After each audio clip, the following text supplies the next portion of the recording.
monologuing in my DMs at fucking 9 p.m. last night. Yeah!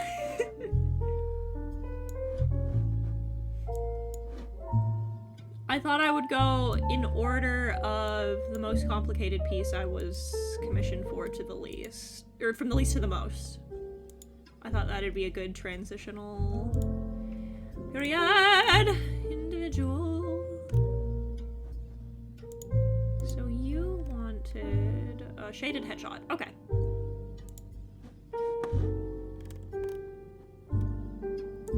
I love him, by the way. I need you to know that. I think he's so fucking cute. He's so fluffy. I fucking love drawing fluffy boys.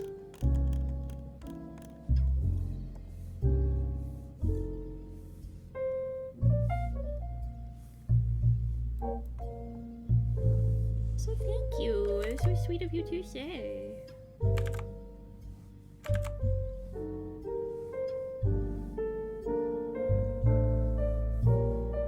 I've said before, one of my favorite things about opening commissions is I love seeing other people's characters. I really get to get some fucking practice in.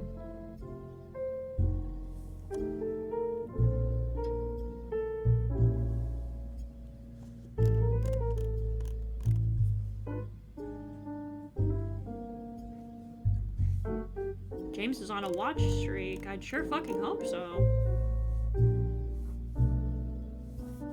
Sure fucking hope my head moderator would be on a watch streak. Hi, Ontario. How's it going? Going alright. We're doing commissions today. So I hear. So, like I said, we only have the 3, and I've pinned the information to the top of the stream. So if this looks appealing to you, you can Give Eaton more money. I knew I was fucking losing my mind, so I wanted to set up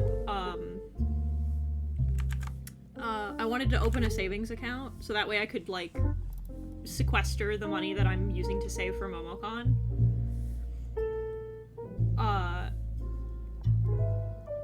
And fucking, I was like, there has to be. Brianna! Welcome, welcome! Hello, Heben.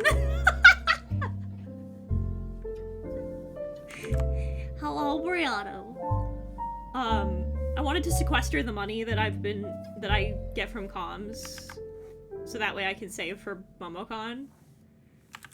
Dog, I was like, do I really have to go into the bank? I'm like, I can't have to. In the modern age, there's gotta be a way I can do this online, and there was, so I did. That was the last thing I did before I went to bed last night. I'm like, we're living in the year of our Lord 2024. There has to be a way that I can open a savings account online. I can't possibly have to do this. You have all of my information.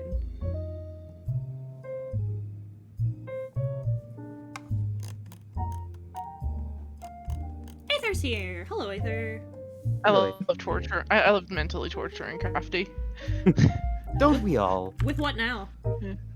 Oh, well, I did I did a bit where I was like, hey, you guys want to see a magic trick? Crafty's like, oh, you're just gonna disappear again. I'm like, no, I would never. Why would I ever do that in the middle of my talking? I left. Thank you for the follow.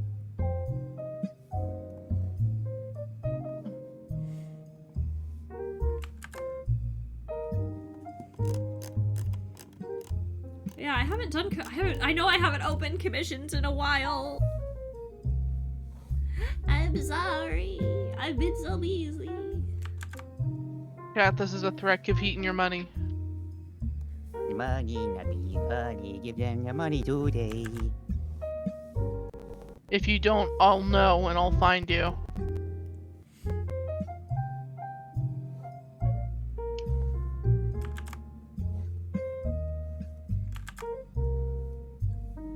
So Heben, Mm-hmm. I have had the funniest thing ever that I bought for $1 from my Monster Hunter Rise. What up? Hello. You said Monster Hunter and he immediately appeared, but yes. That's incredibly funny. I bought a $1 skin for my insect lay from Monster Hunter Rise. It's You a bought a plushie. skin? Okay. Alright, understandable. I now have the Arachnicadaki plushie for my insect glaive. I just have a funny plush spider, and it squeaks when I hit things. I need you to know. I believe there's also like a great hammer that you can get that's just a giant teddy bear. Oh yeah, there's a bunch of meme weapons. I know there's a dual blades one that makes them into giant cat paws. Yes. Listen, I need you to know. I tried because Ben, one of my favorite people in the whole world, loves Monster Hunter. So I tried. I tried so hard. And I appreciate you for giving it your good college try. But I simply could not. However, I would do literally anything if it secured the safety and the happiness of the Grand Meowster chef. You're so right. You're so right. I love her. She's so sweet. Heaton, how do you feel about incredibly round boys? I love incredibly round boys. Have you I know met what incredibly round boy Dodogama? you're about to show off. Yeah! The funniest round boy. I think about him all the time. He's so round. We love the round boy. I was gonna say I was talking to Justin the other night, and we were talking about like what would be the Waterdeep Gang's ace Pokemon, and I said 6 equally spaced men for Allison. Yeah. And he's like, I don't think so, and I'm like, no, I think so, and he goes, why? I'm like, the Loot Corporation. For fucking employees. So just phalanx, but they're like serpentious little egg boys. Yeah, basically. I think about this round man every day. Look at him. Where'd you put him? Where is he? It's in the sidebar. What's the sidebar? That's a round Oh, man! That's a fucking lizard! Yeah, That that's a is round boy. Dodogama. That's a round round boy. You know what I Fun just fact. realized that the Dodogama also is? Huh. I refuse to fight that thing. Who's seen Godzilla vs. Kong? I have never seen a Godzilla movie. That's a shame. I know. It's a really good movie, but like, this is Doug. That is Doug from the movie. Yeah, I know who Doug is. That is Doug. There. Okay, wait, real quick, Heaton. Did you play World or Rise? I played World? Was it the one on the PlayStation or the one on the Switch? It was the one on the PlayStation. Then there was World. World. Yeah, I played World. Okay, so I would love to let you know. So in World, do you remember the funny little pig, the Poogie? Yes! Yes. There is a costume that you can get for him that dresses him up like Dodogama. Yes! It's the one my friend uses. I use the outfit that gives him like a funny little fluffy collar jacket because I named him Technoblade. Yeah. Out I of know respect. you're the proper proprietor, Can You Draw Animals? I can show you some examples if you would like, Brianu. Give me a moment. But yeah, Dodogama, my beloved. He's so round. Now, and I know that Keaton gave it the good college try with like standard Monster Hunter, and I even told Keaton that like it may not be your cup of tea, but I'd be remiss if I didn't try to get you to play it. And I'm genuinely glad I tried it. Yeah, same. Because it was something that I've been like gazing at longingly from afar for like a long time, and so I was like, I'll fucking give this a shot. Now that being said, and I know that like you got a taste, you don't want it anymore. I get it, I do. But I would be remiss if I didn't try to convince you to, at the very least, try Monster Hunter Stories. Oh, definitely. It's Monster Hunter but Pokemon. Yes. It's a turn-based combat Monster Hunter game where instead of you hunting monsters, you befriend them by stealing their eggs. Now I know what you're thinking. I know what you think. Now I know what I just said. But trust me when I say. Some examples of my capability of drawing animals. All right, Ben, I must ask you a very important monster hunting question. Yes, of course. Favorite and least favorite? Okay.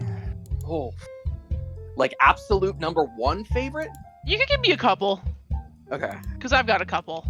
So my first favorite was the Nargacuga. Nargacuga based. Um And then My here's one of the number- commissions I got, so. Oh, that's a good one. I like that.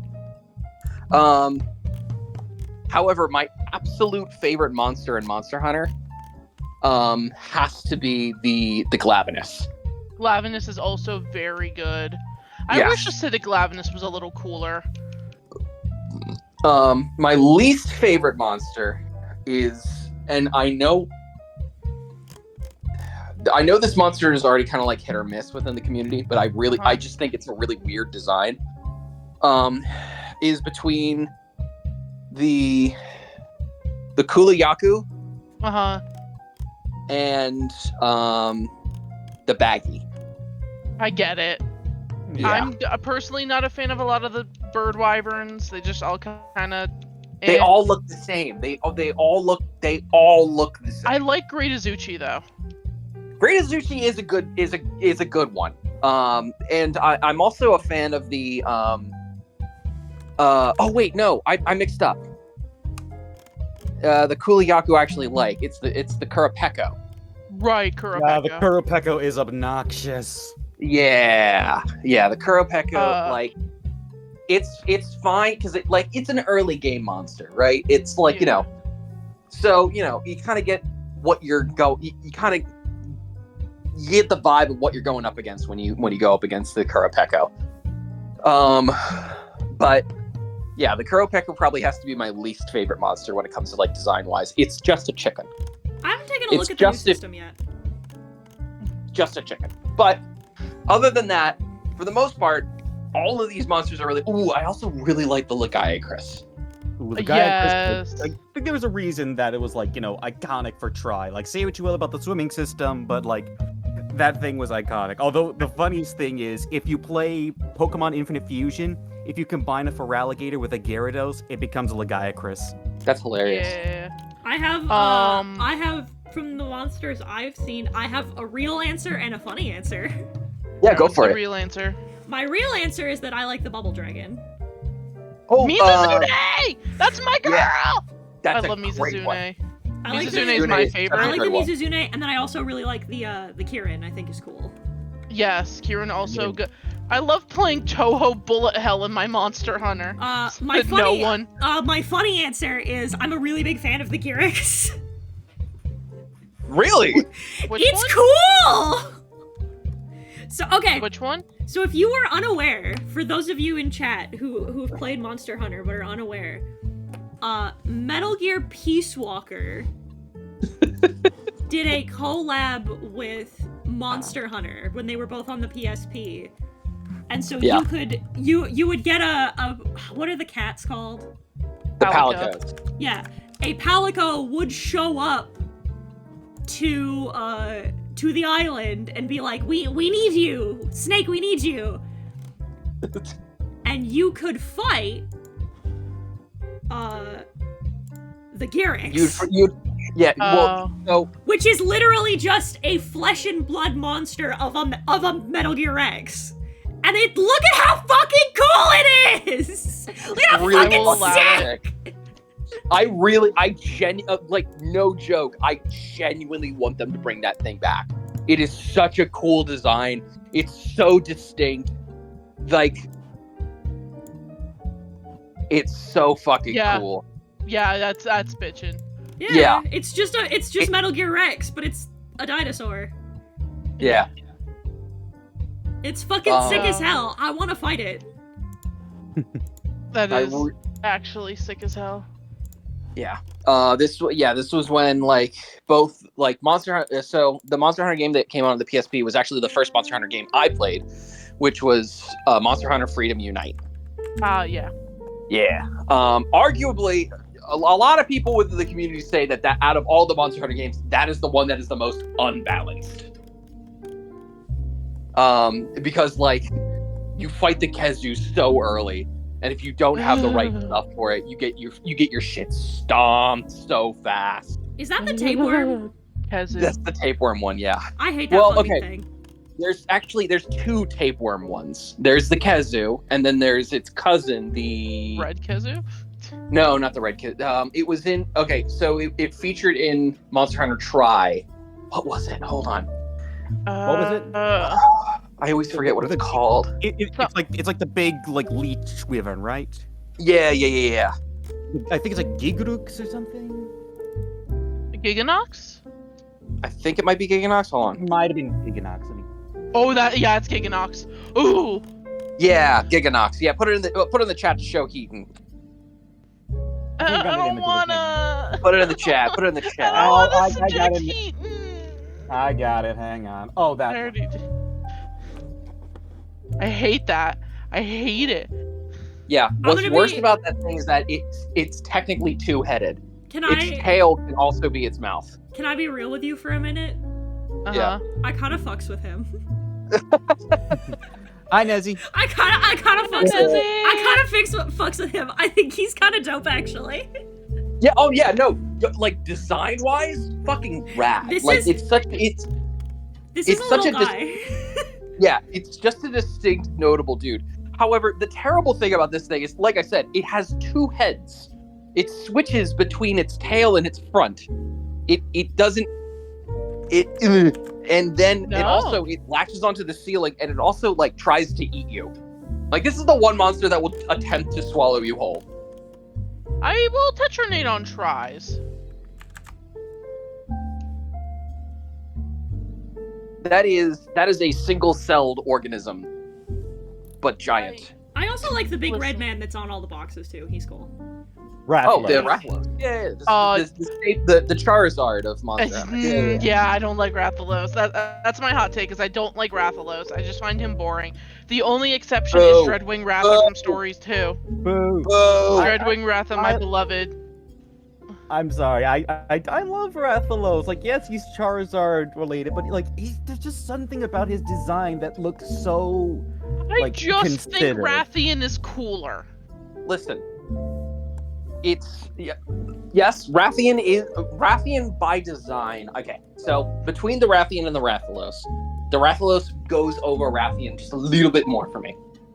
I think one of the main reasons why people really like the Rathalos is that it does harken to like classic, like, oh, you're fighting giant monsters. Do you want to fight a dragon? Here's your first dragon, right?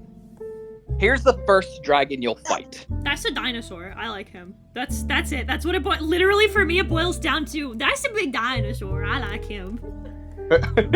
I feel like everything that Rathalos does, Rathian does cooler, because I prefer the Rathian's variants too.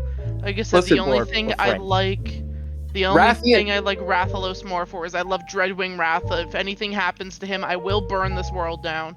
The Rathian is like peak Gaslight Gatekeep girl boss.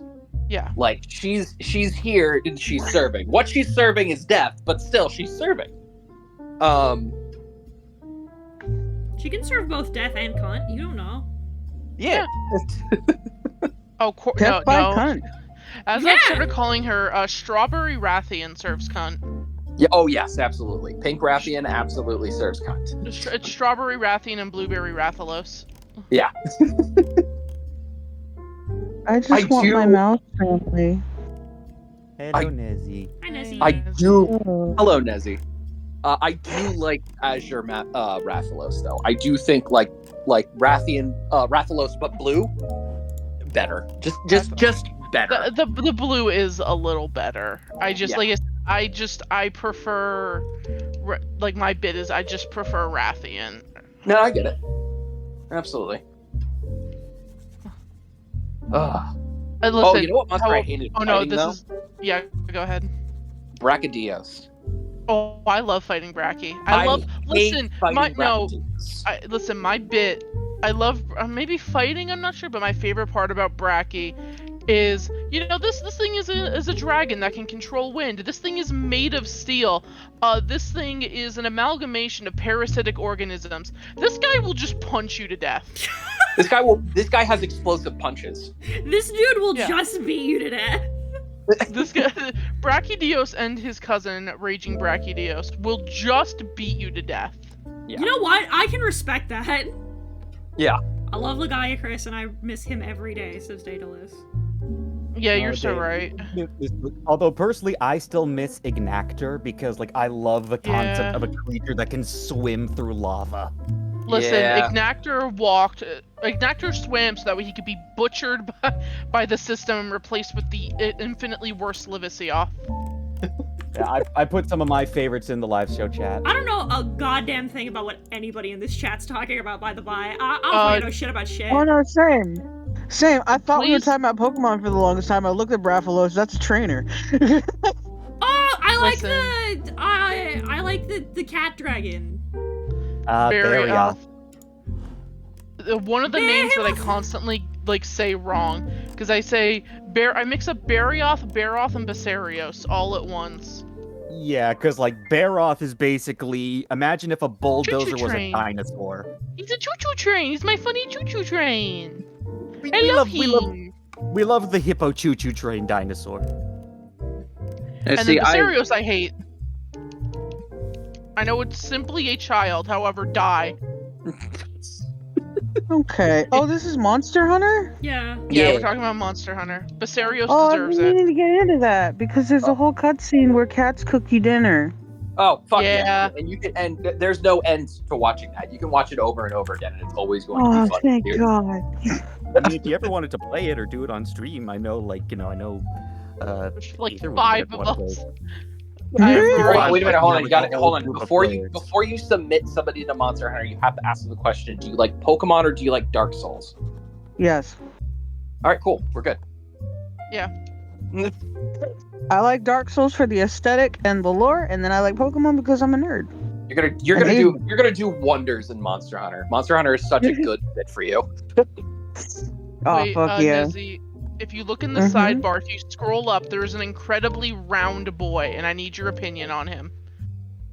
In which chat? In the live show chat. The sidebar.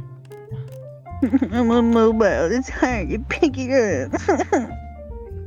Is this the round boy? Is this the gay rainbow round boy? No, not get. It's- Actually. Where's the round He's a boy? funny. He's a funny blue lizard. Not A that. funny little blue lizard. He's got a bit of a chin. He's Is it the blue one with the red tail? Yeah. Oh, He's so chunky. That I is love Dodogama. Orb! Look at We Floofy love Back Dragon. Dodogama. Out of all of the monsters in Monster Hunter, I refuse to fight the Dodogama because it's just too fucking cute. I- Orbular! I have hunted them once each to say I did, and then that is it. Like, that is the sole reason to fill out my. I guess put it this way, like to fill out my Monster Hunter decks. I did, and then I will never touch them again. The Pukey Pukey. I love the Pukey's a good Pukey one. Pukey. I'm always a sucker for chameleon-looking designs, and just I love the little eyes, Yeah, like the Pukey Pukey's fun. poison type. I do like Coral Pukey. As far as like, I don't like hunting monsters that are primarily poison based because poison is such a fucking terrible status affected monster hunter. However, I will make an exception for Pukey Pukey primarily because he telegraphs his poison moves so much it's so easy to avoid them. Unlike the Rathalos and the Rathian who just come along and just fucking poke you with it. My favorite part is when I accidentally tap one of Rathian's chin spikes, and suddenly my bones have been poisoned. Yeah. Who is Speaking of Gobble? that, Gobble? Gobble? Yeah, Gobble. Oh, the big anglerfish from Try. Right, yeah. Somebody says you should I show have me. to question. Oh Yes. yeah. Hang on, yeah. I'll get a picture of him. Just basically I have like a big question. like Ask your question, Anonymous Monster. Is it Monster Hunter World or Monster Hunter Rise? So either is a good pick. Yeah. Either think- one. Monster Sorry, go Hunter. ahead. No, I was gonna say, Monster Hunter World. If you like the aesthetics of Dark Souls, Monster Hunter World might be the one I recommend for you. However, if you are brand new to Monster Hunter and you're still kind of learning how the game works, Rise is a good pick. Look, Yeah, Rise one, was I my just want the first cutscene with one. the cooking cats, and two, any game that has customization, I'm willing to try at least once. I will say Uh, Monster Hunter World has cuter The cats. animations for the cats. Yeah, Monster Hunter World is the one with the cooking cats. Rise has the funny bunny dongo girl, which I do love. I love my funny bunny dongo. Yes, That and fucking watching anglerfish the has Calicos feet. make Why does that motherfucker have feet? Because Yeah. it's like a I don't know why frogfish. does Chica have because teeth. most anglerfish have feet, Eaton. No, this Well, motherfucker has feet. Well, technically, it's a little more Grippers. based on like frogfish. They use it for crawling around the water, and the only real anglerfish that have feet are the males. That's only what they can use to attach to the female before they literally become part of them. What is this I- fat ass bat? Oh, Palumu? That's the Paolumu. Can you grab Nightshade? Because I love I think of aesthetically Nightshade is my favorite. So the Palumu is a giant bat-like monster who inflates its neck sack to look like a balloon, so it can drift around the environment. That's the It is best thing I've incredibly ever funny. heard. The fact that he couldn't have gotten better until you explained that he just floats. And then there's Nightshade, who is like oil slick and it has big fake eyes, and I love it. No, I like the white boy better. He's so cute. I want fat rat Sky. Fat Sky The- rat. Wait till you see the plushies. Yeah, the plush is pretty great. Plushies. Oh yeah. Oh yeah. So like in Japan, and this is my favorite thing to point out, that yes, Pokemon has a stranglehold on Japan. However, Monster Hunter is not too far behind. Yeah, the Japanese love them some He's Monster so Hunter. right.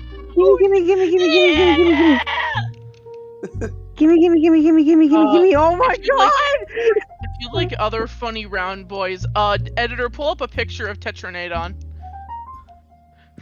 I say editor like it's not just Ontario, but editor, pull up a picture of Perry the And like, platypus. this isn't fucking live! What are you talking about? Hi, listen, I'm the stream, busy I'm sure the slaughtering a stream, monkey. the stream for you is going great. I've been sitting here for the past half an hour in silence as these fucking nerds talk about Monster Hunter. I have no fucking idea what's going on. I just want the floofy rat bat. Fat sky rat, looking like a chinchilla bitch in the sky balloon. Balloon. Blue. Anyway, I love your blue man. He's very good. Blue baby, blue baby, blue. It's 3 a.m. That's Is this- understandable? Yeah. For the one who lives in Japan, it is. Oh, why? I was gonna Were you ask the about to question. say Why are why? you living in Japan? And then, Why? Like, why the fuck are you there? why are you there? Because I was There he born is. here. Oh, There's on my platypus. I There was he born is. here. I am a Japanese person. My mother you're a is Japanese Japanese. person and you've never played Monster Hunter? No, it just wasn't my thing for the longest time. You know what? That's fair.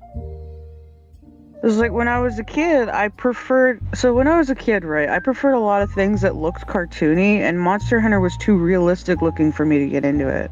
No, yeah, I get That's it. I get it. fair. If only Monster Hunter Stories came out a little bit earlier. It's the Yeah. same thing with like, you've never seen Good Will Hunting? It's like, no, I like watching animated movies. I have also not seen Good Will Hunting, so I'm I right. also have not seen Good Will I think, Hunting. I think the I other mean, thing is that I'm neurodivergent, and once I find something I like, I just keep watching that over and over again. Valid. Like, fucking valid. See, I have the. That's it. That's one of the few neurospicy things I can never relate to, is that my brand of neurospicy is that once I finished it, I have to wait like a year or two before I watch it again, or I'm like, no, I can't do this. It depends on the series for me. I can't touch BoJack Horseman again.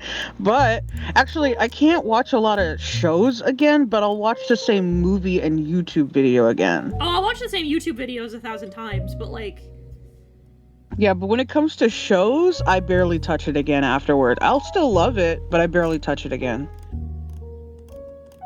I mean, there is media where it's just like you watch it once, then you never need to watch it again.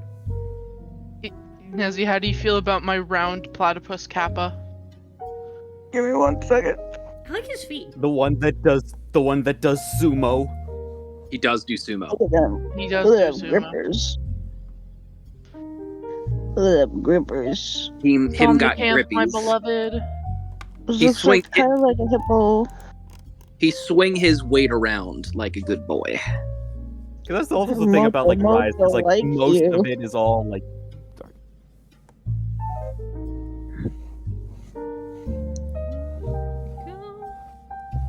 Moto likes you. That's There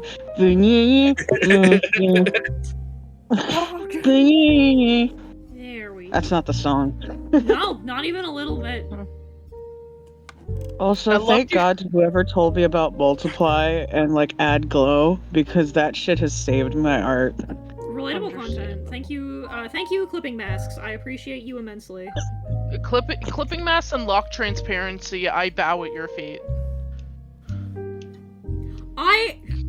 Listen, I love the old man dearly. And I love our art friends dearly. So, Lio doesn't draw as much as he would like to, and I think he should draw more, because I think he's quite good. And I think with some more practice, he could become even better. But I was drawing something while we were talking once, and as he's watching me draw, he saw me use the pen tool, and he's like, "What the fuck is that?" What the fuck is that fucking thing? And I'm Wait, like, wait, what pen tool? Which one? Just like your normal one? This one. What? The pen tool. Oh, that no, that's the only thing I use for line art. That's my line art tool, is the continuous curve on a vector layer, because But the funniest part was I was like, I'm like, it's continuous curve in here, but it's a line tool. And he's like, it can just do that? And I looked at him and I'm like, are you for real? He's like, you're so good at it. And I'm like, well, yeah, first of all, I had a graphic design teacher who was beat it into us how to use the pen tool to its most effect, because she wanted us to be good at it for graphic design practice. And spoilers, it saves my fucking ass. But also, what? I Also, had hey, a Abby. whole talk with Ponder, because there was the first time she was using the program, and it's like, oh, I really wish it had the thing that, Photoshop has, where you can, like, adjust the line thickness after you draw it. I'm like, there is. And she was like, oh, what? And I showed it to her, and then she forgot about it, and then I had to tell her about it again 3 months later. Also, Dragon Knight, I didn't know that there was a 3DS port of MGS3. Oh. That's But you didn't know, like, until a certain point, or until now? Until now. Oh. What? I What's- could have wait, what's sworn I told you MGS? about that. No, that feels ridiculous. What's So-called MGS? Metal Not Gear good. fans. Metal Gear Solid Nazi. But, yeah, here is Astronma's boy Blue Jay. That dude, Psycho Mantis. I heard he has specific animations for the 3DS with the, like, weird part. And now, we draw artwork for Danica. Is it Oh, I gonna you be a wonder guys what southern commissioned me to draw person? that twink too? Is it gonna be a southern person with a midriff? He has a midriff. There's Danica! Hi! Whoa, that's nuts on the butt so. Well, I mean, we can always Oh, bring up a Heaton, you got- boy. I know we You get got to commissioned to draw Ace the and twink she too? appear! The moment I started, you just appear! That's so fucking funny! Okay, Google, set a timer for 2 minutes. Google, show me this guy's balls, please. DM, I want to speed bag this guy's balls. DM, I want to speed bag this man's cock, please. Oh, also... Brooke, did you tell Heaton that time that it screaming worked? from up. I'm still downstairs, and I heard Heaton yelling from upstairs What the fuck? Oh, it was funny. Literally as soon as I started drawing Danica's character, as soon as I was like, well, that's this one done, it's time to do Danica's artwork, immediately I saw Danica pop up in the chat. Hey, Heaton, how's it going? Sam Treehouse, the funny shark. Round. Speak of her and she shall appear. Brooke, did you ever tell Heaton about the fact that that worked? Because we were fucking around in a Dragon Quest stream, and there's a moment where one of us says, Google, show me this guy's balls, please, and it triggered your Alexa. Yeah, it does. I don't have an Alexa. It triggered the Google Home. What? Yeah, I can't tell the fucking difference. You think I care? Fair point. So you wanted flats, yeah? I think so. I'm double checking your... So, Ben, Ontario, please rate my, World Hunter. Yeah, full body flats. Cool. And my Palico Seth Paroff. Oh my god. Seth Paroff, you shut the fuck up right now. God damn it. Make Yeah, me. but I mean, listen. I mean, did you show this design to Danica? Because this is very Luna energy right here. What the hell's the little guy in the big ass wig? Oh, that's my Palico. That's my funny cat companion. That's also his Oh natural my- hair. Do not insult him. Yeah, he spends a lot of time on his hair, Nezzy. Come on. The way he's standing is killing me. I He love- is danced up. It literally funny looks thing about like those Palico. photos. It looks like those photos of when people drop a wig on their cat and they just stand there, not knowing what to do. Okay, That's Google. literally what, Stop. like, that's literally what palicos are. Palicos are just cats standing on their hind legs. That's all they Yeah. are. I love them.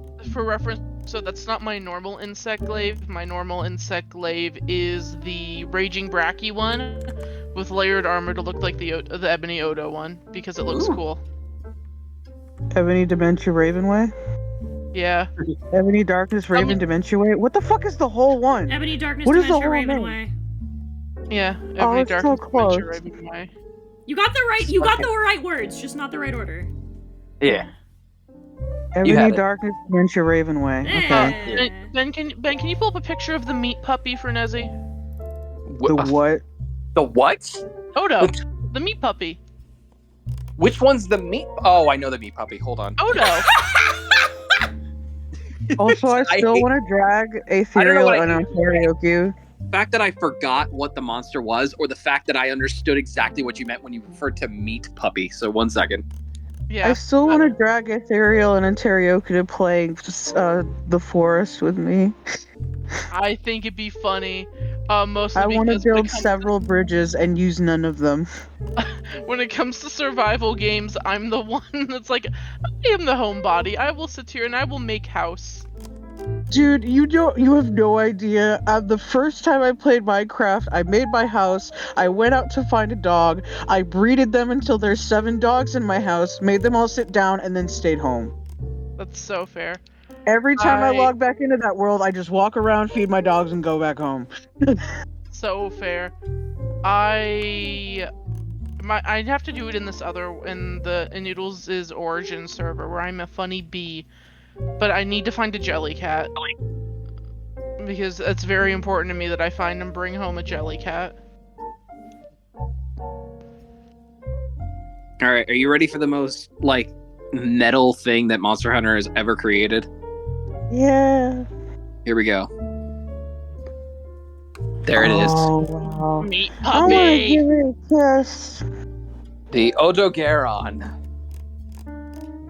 It I has wanna give it so it walks out with these claws, right? And then in the cutscene, it then extends more claws like Wolverine. So, like, you need, like, So it dogs. has 8 claws per hand. More Like, claws I have- per claw. It I is- just remembered something. I've been meaning to ask people this question. Yeah. When you have a plushie in the mail, do you also give it a little kiss before you put it down? Yes. What? Yes. No. So whenever I get a plushie in the mail, I'll lift it up to look at it and then give it a little kiss and then put it in its spot. I give I up. get it. I think I might have to now. Yeah, I usually give them a little squeeze and go, yes, perfect, and then they go in their spot. Mm-hmm, mm-hmm. I mean, how else? Right. I mean, how else are they supposed to obtain life? Psychomantis is Psychomantis. No, Psychomantis isn't in 3. He's No, not. he's in 1. You were It's- about to, it sounded like you were about to say he's in PT, and I was about to be like, yeah, no, you're right. He is in PT. His name is you. Okay, so I remember this specifically because I wanted to try to get my dad a 3DS, and I thought he would like the Metal Gear Solid game with Psycho Mantis in it because he fucks around with your 3DS. Mm-hmm. So- That's. Wait, is it? I was about to say, I am going to violently course correct because I have no idea what the fuck we're talking about, and this is my stream, so I'm pulling it over. that's Fair fine. enough. So Nezzy, have you watched the new episode of the Walden Files yet? No, I have not. I've actually been meaning to wait for you. For me? Yeah, I thought you wanted to maybe do another stream watching all this stuff because there's tons of new content with the Walton Files. I would love to. I also want you to hold my hand and not make fun of me for the popsicle stick incident again. Oh, I'll make fun of you about the popsicle stick incident until the end of time, but like... I showed that to my dad. It's like, Nezzy, baby, my child, you need to go out more. I can't believe that you thought that motherfuckers were eating like thousands of popsicles to make popsicle stick houses. That's so fucking funny. It was a good way to deal with trash. Desi, no, there's a you're Do you just- want to tell them the context or should I? No, I'll tell them because it's funny. So we were watching the Walden Files, and there's a bit where on screen there is in fact a popsicle stick house, and Nezzy's like, "Oh man," he's like, "I never understood the appeal of popsicle houses," and I'm like, "I liked them, they were fun," and he goes, "Yeah, but it just seems like you'd have to eat a lot of popsicles," and there's a pause, and I went, "Say psych right now," and he's like, "What?" And I'm like, "You tell me this is a bit. I need you to say right now that this is a bit," and he's like, "I don't know what you're talking about," and I'm like, "You know that you can go to the craft store and like buy bags of popsicle sticks to make like arts and crafts with, right?" And there's another longer pause, and I'm like, "Nezzy!" No, there's like a very quiet, you can. Cause I had like the biggest brain fart. I'm like, you gotta, like, I don't even like popsicles, but like, you gotta eat so many of them to make this popsicle stick house. And he's like, Nezzy, you can buy popsicle sticks at a craft store. I'm like, you can? It's like, yes. Did you think that people were eating hundreds of popsicle sticks to make popsicle stick houses? And then Stone went in my chat and said, don't do it the way that I did it. God damn it. I've gotta say, I was not a big Walden Files person, and then I saw the new update, and I may be changing my mind. That's so fucking cool.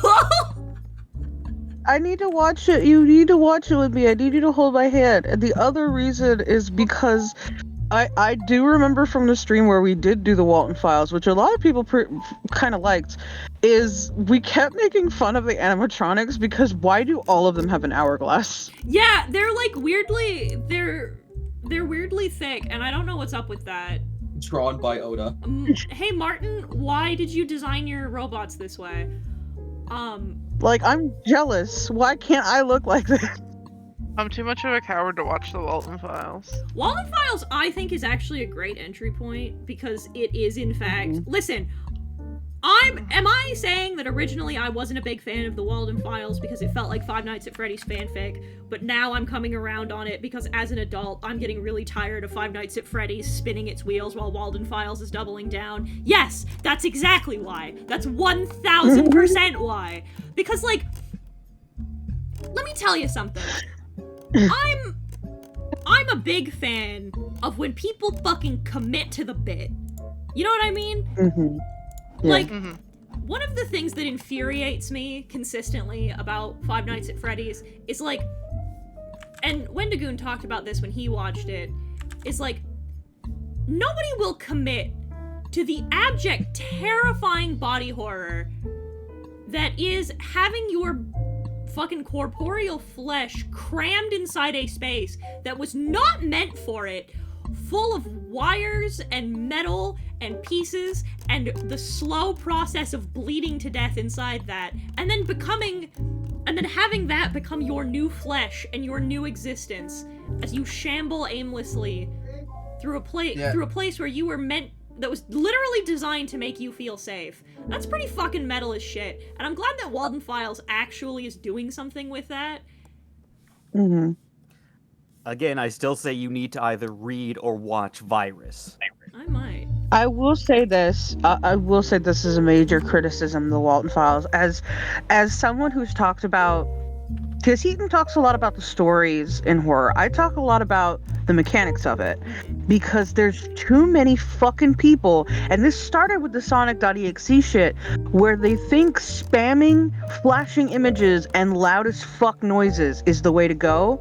And as someone who has sensitive ears, there were way too many times in the Walton Files, which I give a little bit of leeway towards because this is clearly like one of their first big projects. If you watch the stream, there's so many moments where I'm boosting the volume and lowering it and boosting the volume and lowering it, because when the characters talk, it's really, really quiet. But when the characters are when the jump scares happen, it's so loud. One of my, it's why I really like Gemini Home Entertainment, because what Gemini does, to mess with its audio is that all of its audio is consistent, but when the spooky shit is happening, there's just no music anymore. It's just gone. Also, I'm doing great. Also, the other thing is the music's too loud. The animatronics are weirdly thick, so I need to be a loud. Walter Files fan. Walter White Files.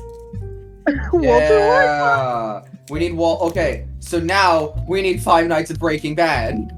Jesse. On Jesse! Burger, on Jesse, the animatronics come out at night, Jesse! Jesse, the animatronics get a little quirky at night. The animatronics are on the meth, bitch! Burgers That's on not the a roof. Walter White impression. I just had a southern accent for a second. That's not a fucking Walter White impression. What the fuck was that? That was a really good Walter White impression. A very good, purposeful Walter White impression. No, you're right, I guess. Dude, I am fighting the best I didn't even read this guy's fucking name. And then I saw his name is LGBTQ plus on block. Hell yeah! Who the fuck? What a good name! What? It's such a good name, dude. LGBT plus on block. That's so good. God, also I saw a your final boss. My final It's this it's this Viking that I saw in floor 10. I forgot what their name was, but they're like level 900 and they're tagged just as Miyu Iruma fan. Oh! It is my final boss! Oh my god. If you know anything Yeah. about me and my tangential acquaintance to Danganronpa, I fucking hate Miyu Iruma. I have slight Yeah. guilty pleasures for Miyu because my girlfriend has voiced the character numerous times over, and we have written the wonderful stories about how her and Kibo have just gotten very close together in very touching Aw. moments. She makes me profoundly uncomfortable. I just shot a wizard. So I remember- We fixed just Danganronpa. really- Just really quickly, this is something that I personally find very interesting about conversations of horror between me and Heaton, is that I really like listening to her talk about the story, and I really like talking about the mechanics. I don't know if she enjoys listening to that. I do. Because I remember it's the same problem that I had with FNAF 4. I hate FNAF 4 with a passion. It sucks. And I'm probably going to get a lot of shit for it because a lot of the fan base is like, that's the best FNAF game. It's like, no, you think it's the best FNAF game because of the designs. I fucking hate it because it's literally impossible to play. Mm-hmm. Because, like, what you're supposed to do, right, and they don't tell you, in comparison to every other FNAF game, they tell you what to do. In this one, they don't. Probably because they had no means of doing it because they don't have a phone guide because you're a child. But the problem is that FNAF 4 doesn't play like all of the other games before it. So you're so lost in the beginning. And the other thing is the audio balancing is fucking atrocious. It's very so quiet. It's not even that. It's the fact that the volume at its highest and the volume at its lowest are so different and so jarring that every time there was a jump scare, it fucking hurt. Like, there's so many people that you have to turn up the volume. It's like, I literally cannot turn up the volume. Guys, you do not understand. I am neurodivergent. I will physically hurt if this gets too loud in my ears. And like the mechanics of it, right, is what you're supposed to do is when you open the door, you have to listen for a sound, and if you hear the sound, you close it, and if you don't, you have to turn on your light to get them to go away. And then every once in a while, you have to turn around to get the things off your bed, and then you have to go check the closet to get Foxy to calm down. The problem is that the little sound you're supposed to hear is this. It's that. Did you hear what I did? Because if you didn't, congrats. Neither did I. Because I went to a tutorial and I listened for so long. There's so many times I watched it and I didn't know what the fuck it was. So I had to go in the comments and then I could hear it. And like I said before, this is the thing that pisses me off with a lot of FNAF games, like in FNAF 5, where it's like, oh, you have to turn up the volume. Guys, I literally cannot turn up the volume. It hurts my ears. Like, it makes me uncomfortable, and I don't like loud noises. It's like, well, you shouldn't play a horror game then. It's like, no, I should be able to turn down the sound of a horror game without it being any less scary. Because I played Kinito Pet, where it's not loud, and it still gave me that vibe of being terrifying. Because it, was balanced in everything. As somebody who plays a lot of horror games, what? Kinito Pet? No, I mean, I like the notion of like, well, why are you playing a horror game? Dog, every single horror game I play on 20% volume. What are you fucking talking about? Because I find like the greatest thing about stuff like Mad Father and Misao and like Amnesia is that you don't have to have the volume up at the fucking peak settings to play the game. You can have it, look, you can listen to fucking Bubblegum Bitch while you play it if you wanted. Like, but that ruins the immersion. It's like, no. The fantastic thing about FNAF 1 is that the volume wasn't actually that loud for the animatronics when the jump scare came. The major thing about FNAF 1 that made it so interesting was the atmosphere around it, because if you had it at a decent volume, you could still hear the atmosphere it was trying to create, which was heavy breathing, slowed down laughing, crying. You could still hear that without it having jacked to fucking a million.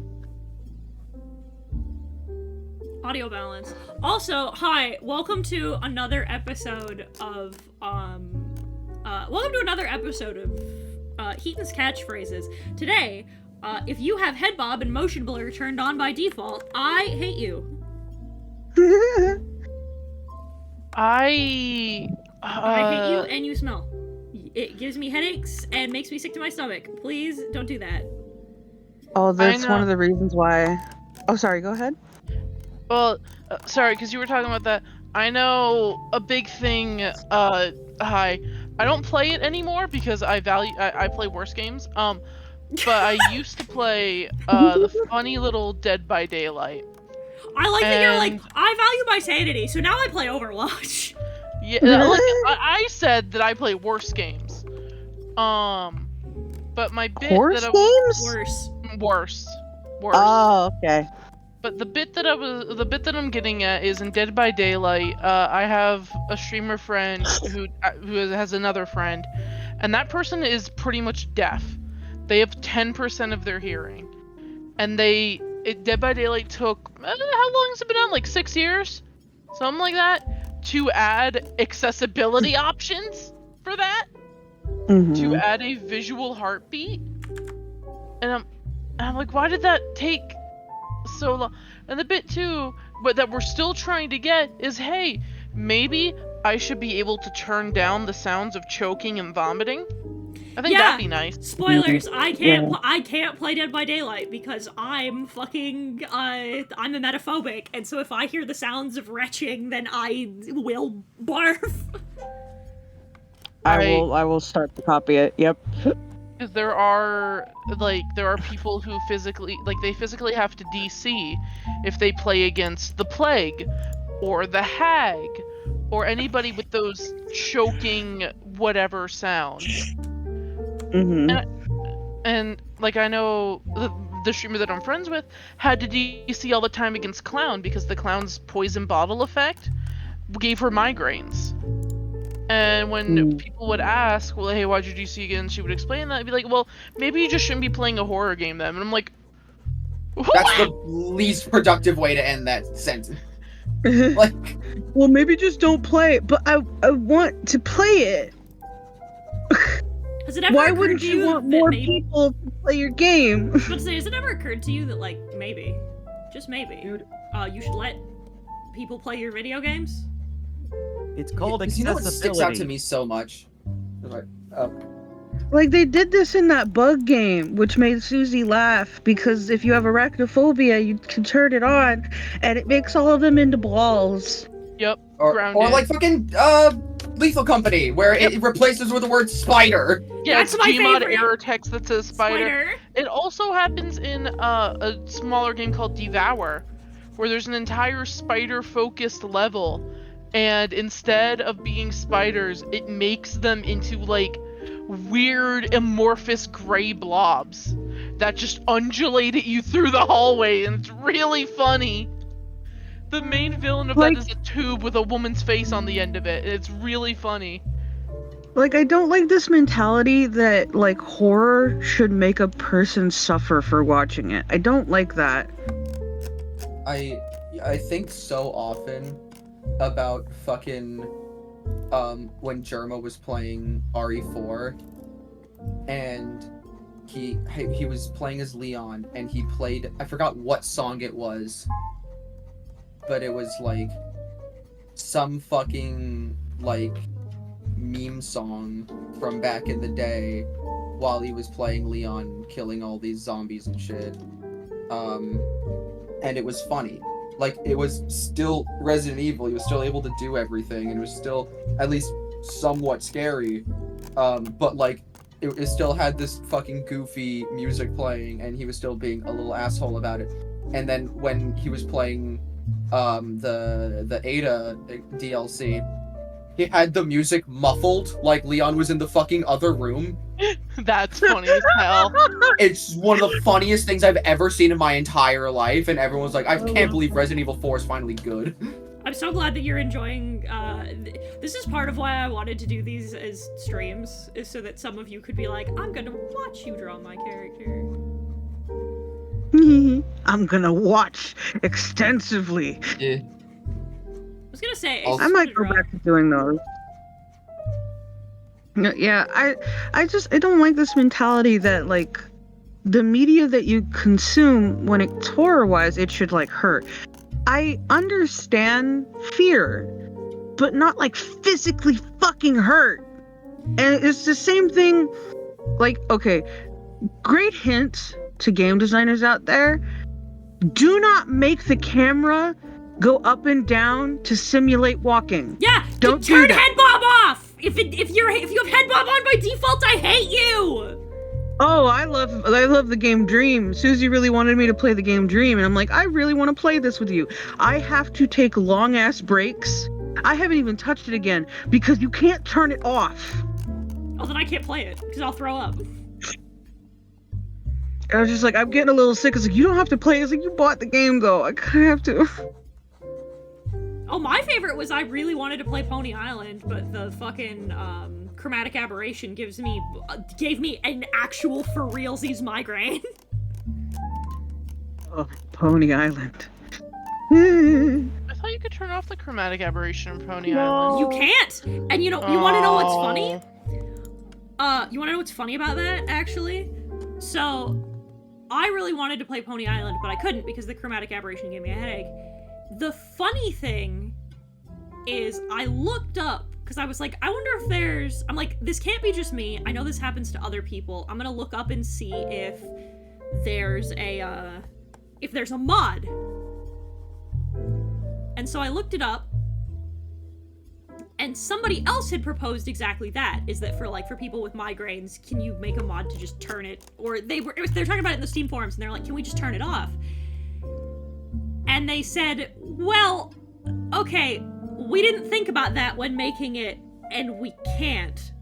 I'm like, what do you mean they can't? And they're like, yeah, the way that the game is built, like, the chromatic aberration is literally built into the game, so if you turn it off, it's a black screen. Oh. And I'm like, so no. He kind of fucked himself with that one. And he's like, I didn't think about that, so there's kind of nothing I can do about that one. This is why you get a diverse group of testers. He is a small team. I think Pony Island might have been just by himself. I can't remember, but yeah. Yeah. Also, really quickly, when it comes to... I just want to bitch about this, in that so many YouTubers, I beg you to learn audio balancing, because why is your outro 5 times louder than your audio in the rest of the video? Because die. It's so loud! I still enjoy horror. That's a me issue. I don't play enough horror to know what y'all are talking about affects me or not, because I always take barreling breaks in between, lol. Yeah, this is why one of the things, that I want to do with my platform is stuff like horror hangouts, is for reasons like this, is because, I love horror. Horror's great. It's one of my favorite things. It's one of my favorite genres to explore, both in reading and in writing for myself. And, I feel like a lot of people, because of stuff like this, find horror very inaccessible, and I think that's fucking heartbreaking. Mm-hmm. Because the thing is that a lot of people, you're just being a pussy about it, you're just too scared. No, it's because I literally physically can't watch it without it triggering a system within me that I can't control. Like with the sound, it's like, just turn it down. It's like, but now I can't hear the rest of it because it's fucking balanced terribly. It's not good balancing. And I don't know how else to explain it other than that it hurts. Because it's the same thing with certain sounds, like the scraping. That's why I can't really watch through the cutting board anymore. Is the sound of the sponge on the thing? It doesn't hurt. It just physically makes me move, and I don't like that. I think the word you're looking for is psychological damage. It makes me cringe. There's I don't know how to explain it. Out there for everyone, because everyone has different thresholds of what they can handle. Honestly, Home Safety Hotline is probably one of the best introductory things, because there's nothing inherently on screen that's gonna freak you out, and there's even a couple of things in the settings to help with fucking either you have a specific fear or whatnot. Mm-hmm. And it's so a lot of it's funny, but also there's enough there that's a little unsettling if you sit there and think about it, but there's nothing there that's gonna absolutely freak you out because you're not under a time crunch or anything. Also, I wanna do a quick shout out because I'm super stoked about it. So Home Safety Hotline, friends of the channel, I hope, sweats. Friends of the channel, Night Signal Entertainment, they have a new game out on Steam right now. That you can go wishlist. It's called Please Insert Disc. And it's about a haunted PS2. Did they send you a key? They haven't yet. I think I saw that. I think you posted about it, but but I was gonna say, they're friends of the channel, and I just really liked Home Safety Hotline, so, I am gonna play. If you want to try horror with some schlock, but really well-made schlock, you give that a shot. I'll never get over it. I've never felt a more kindred spirit in my life than when I looked at that man and I was like, so, like, are you ever gonna do more, like, serious horror, or are you gonna continue along the path that you already have? And there's a pause, and he goes, no, I like making schlock. And I'm like, yeah, dog! Yeah, baby! I respect people who do that. Some people want to be Stanley Kubrick. Some people want to be Roger Corman. Embrace the people who want to be Roger Corman. Yeah, I love goofy horror. Some people want to be Kamiya. Some people are forced to be Mikami. It's what happens. Forced at gunpoint, Also- including Mikami. Mikami's forced to be Mikami.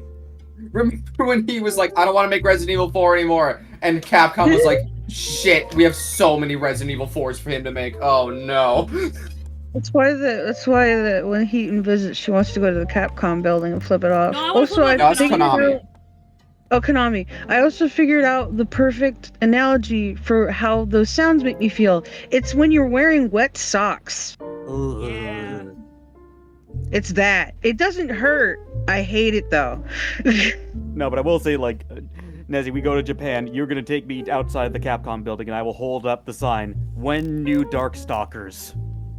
And then you'll When get- Darkstalkers makes money, how about that? Well, Darkstalkers can't make money if there's no new Darkstalkers. Exactly. That's the catch-22. That's the We thing. Capcom test They had a things. game come out. We had the freaking arcade collection. I bought it. I bought it multiple times. Yeah, and therefore it did money, I guess. If anybody walks up to us like, what is a foreigner doing here? I'm just gonna have to pop on. It's like, they're with me. I'm Canadian. I'm less crazy than the Americans. I'm like why a is weird there- sandwich. Why is there two weird eldritch beings standing outside the Konami headquarters? They really like Silent Hill. They're Oh, like with a tiny ass Wanting fucking the mouth. laws. did I tell you the story about when I went to Paris? That I had to lie? What? Oh, This is one of my favorite stories. So, my dad, so when my dad was younger, he served for a prolonged period of time in Europe. And I asked him, I was like, I went to England and then to Paris. So I asked him, I was like, is there anything that I should know? Is there any, like, tourist behavior I should avoid? And he goes, aside from the obvious? And I'm like, aside from the obvious. I was like, okay. And he sat down, and he explained to me a couple of obvious things. He's like, don't tip, they pay their servers a living wage there, so they'll think it's offensive. I'm like, okay, etc., etc. And he tells me, he says, when you're in Paris, I go, yeah, and he goes, if somebody asks you where you're from, I want you to lie.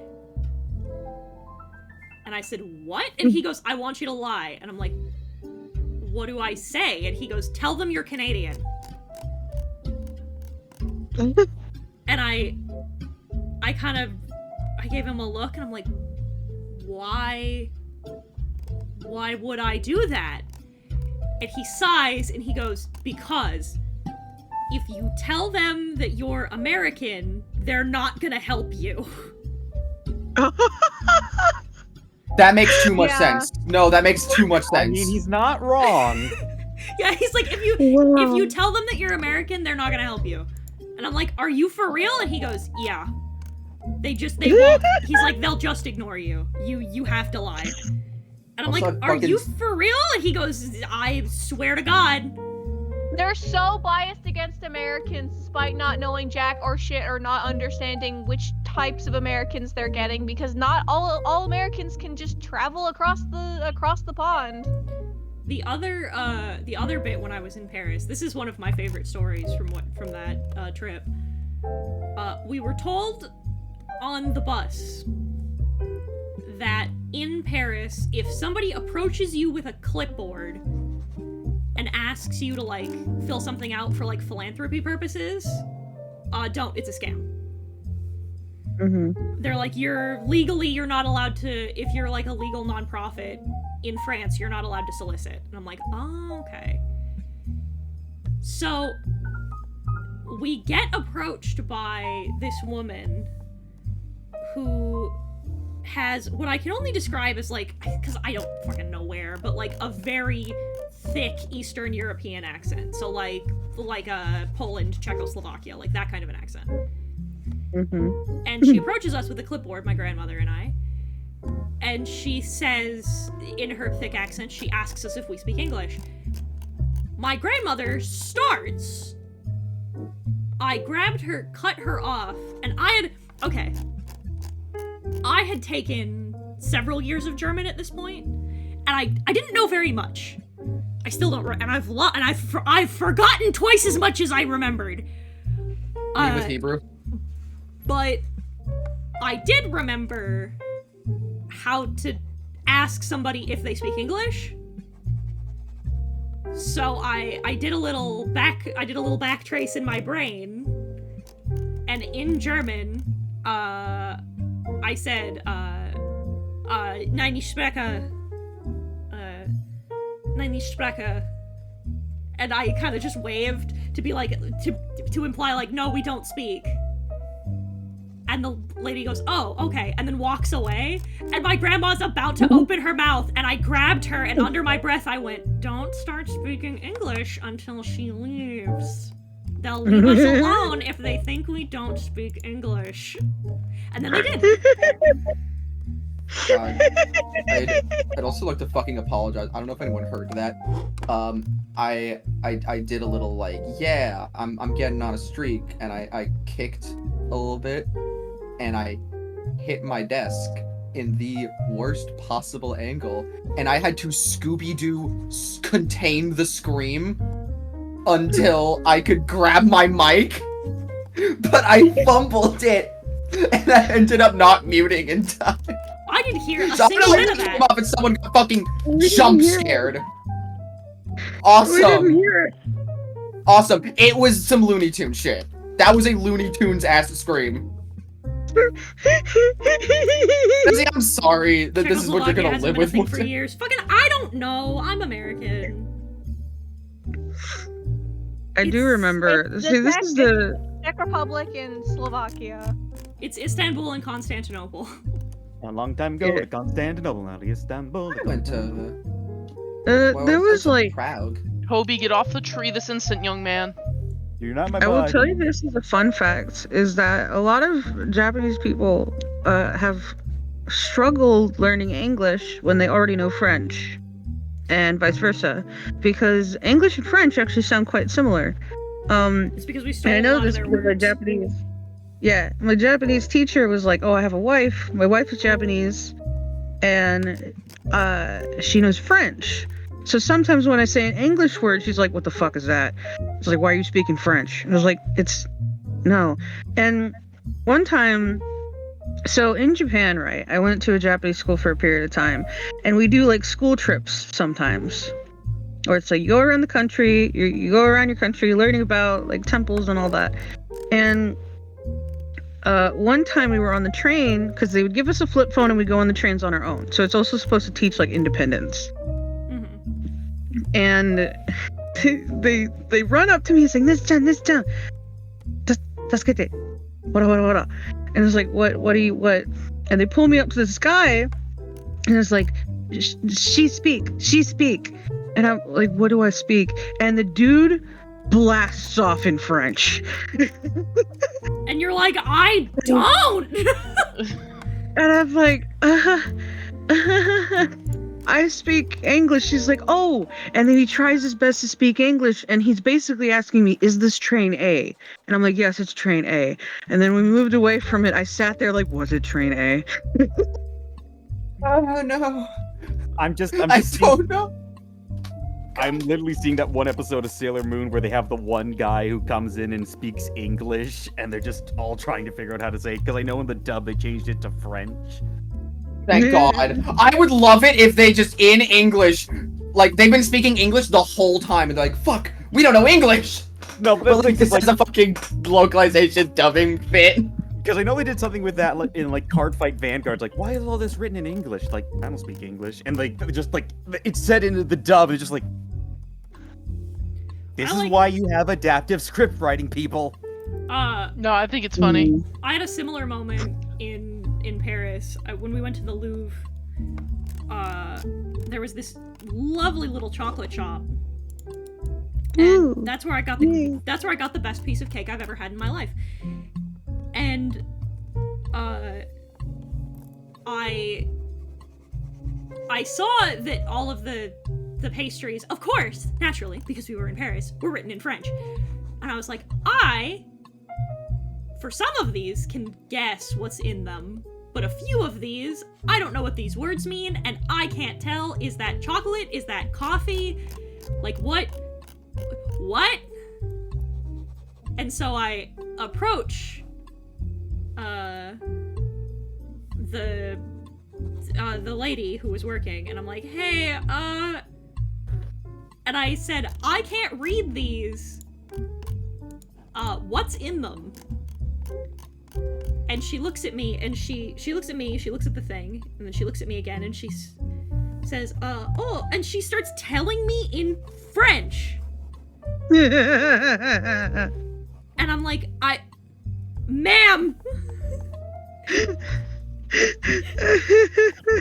like, no, I don't. I said, I don't speak French. There was one in particular, and I looked at her, and I'm like, and I just lost it, and I was like, no, ma'am, I don't speak French. And then I pointed to one of them, and I said, for example, is there coffee in this? Because I saw a word that looked like a coffee word, but I wasn't sure if it was a coffee word. So I was, coffee word? Like cappuccino, for example, is a coffee word. Yeah. So it was, no, I 100% get you. So like it looks like a coffee word, and I was like, but I don't know if that's the French for this coffee word. So I was like, what's in it? And she looks at me and goes, oh. And then she tells me, and I'm like, thank you. Dude, my favorite part of being a tourist in places is that I am not a tourist. I just kind of go. I just walk, and if there's people I'm walking with, I will walk with them. So when I was in Prague, like, all of my homies would be, like, just doing whatever, being fucking tourists in Prague. And I would always just be silent. And it ended with me being the most liked by the general public we met, because I was the least American at them, or the least tourist at them. Like, yeah, you know, like they would like, although the people who would like just kind of be like weird and rude about shit, they would pretend their English was bad to them. And then when I would be like, hey, do you know where the bathroom is? I don't speak the language right here. They'd be like, oh yeah, it's right over there. I'm just like, oh, thanks. And then they're like, oh, did you ever like figure out where the bathroom is? Because like, oh, no one's ever to tell us. And I'm like, oh, I don't know where it is at all. I just found a bush. Because like, I wasn't gonna sell them out. My favorite was so my German instructor back when, who was a wonderful man, told us a story about why you behave. He's like, this is why you just behave, because this shit'll happen to you. So he tells us this story about when he was chaperoning in Germany. After the kids had gone to bed, a couple of the chaperones were like, we don't have anything to do, it's not our shift, we're gonna go down and have a pint. So they go to drink, and he said there were one big group of Americans that was in front of them. They were teachers from, I don't remember where he said they were from, but he told us, I don't remember. And they were so rude. They were loud, they were obnoxious, they were just incredibly rude. And he said when they got to the front of the line, got declined service.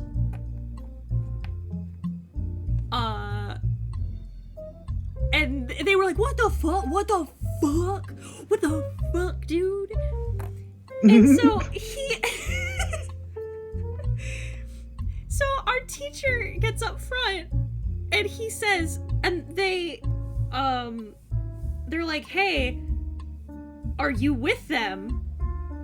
And he looks back at the group who got their hands up, like, vouch for us, and he goes, I've never seen these people before in my life.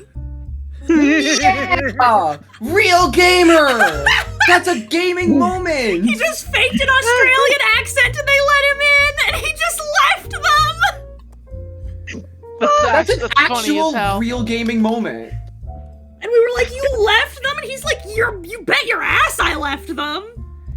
That's so good. I love that. Oh, that's awesome. It's like they were being dicks! Of course I left them!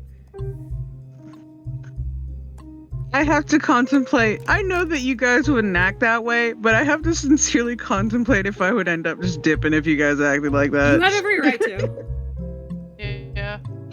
I was like, you can make your own way home. I would rather throw myself off a bridge than be rude, especially in a foreign country. If anything, I will be an anxious little chihuahua, not knowing what anything is going on at any given time. Yeah, I'll throw They'll probably myself think you're into the sweet. sea. They'll probably the think you're quite sweet.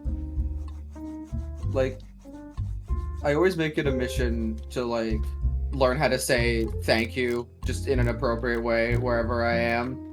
But that means that I will get fucked up when I go to certain places. I said thank you to someone in Jerusalem in every language except Hebrew. I was like, where is it? Where is it? With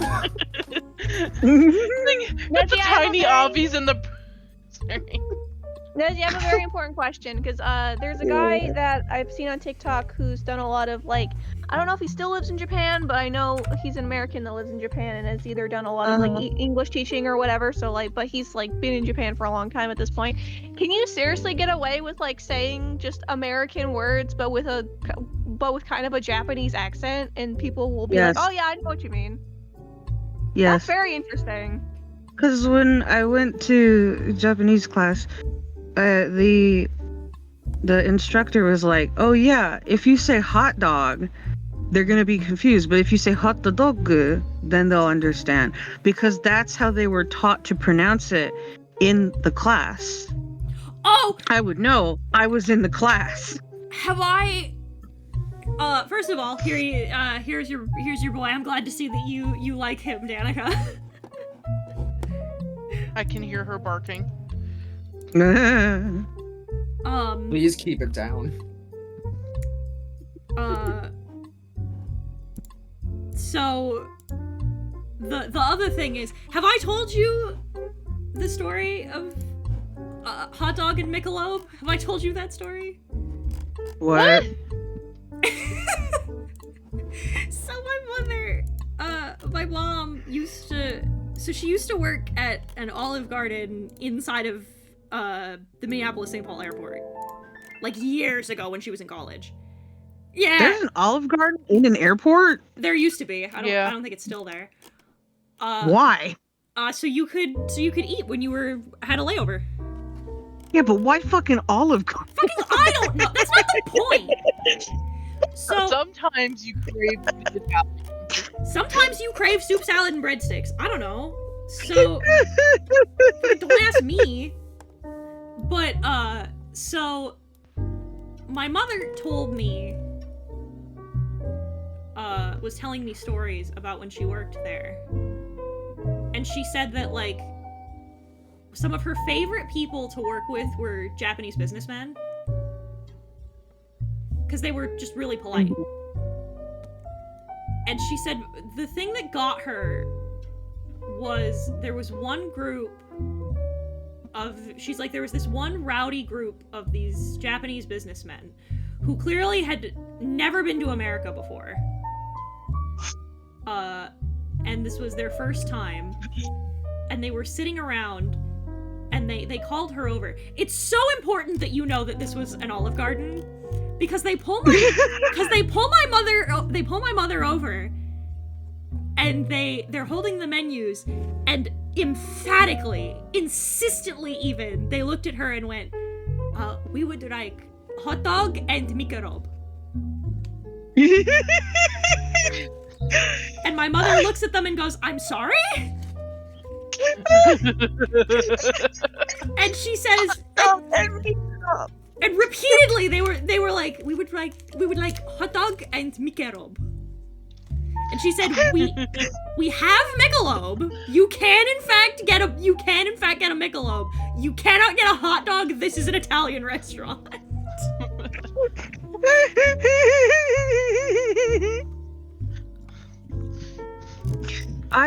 This is why I have to warn people about like some food here, because like, okay, when I tell you that they have a hamburger, what comes to mind when I say a hamburger? Like a proper hamburger. I know what the answer is going to be though. No, Yeah. describe the hamburger. Describe it to me. Like patty, bun. Beef betwixt two buns, perhaps some Yeah. cheese. That we don't have that. No, when you say hamburger, it's hamburger Well- steak. Yeah, when we say hamburger, it depends on the restaurant you go to, but most of the time it's a hamburger steak, Yeah, you'll get a which comes hamburger with like rice. Mhm. There is hamburgers. I would argue it's not like McDonald's and Moss Burger, but when you go to like a restaurant, they give you a hamburger steak. I think the other thing that's really funny is when people describe to be Denny's, because we have a Denny's. And nothing on that menu looks anything like the Denny's I remember in America, because there's a curry hamburger steak. Actually sounds really good.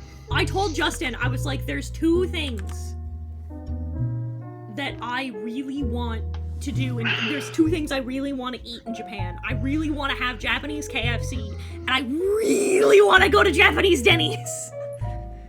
I don't know. It's been way too many years for me to get the comparison between Japanese KFC and American KFC. Personally, from what little I remember, I prefer Japanese KFC because it's less oily. Like, I remember American KFC being so oily that it removed the crunch. That's a bad KFC. Also, most of the KFC that I eat is like the burgers, like little chicken burgers. Oh, I don't really eat a lot of the actual chicken.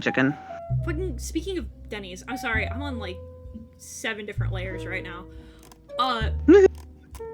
So, do you know who Kikiyama is? I have heard the name, I think. Kikiyama is the creator of Yume Nikki. Mm-hmm.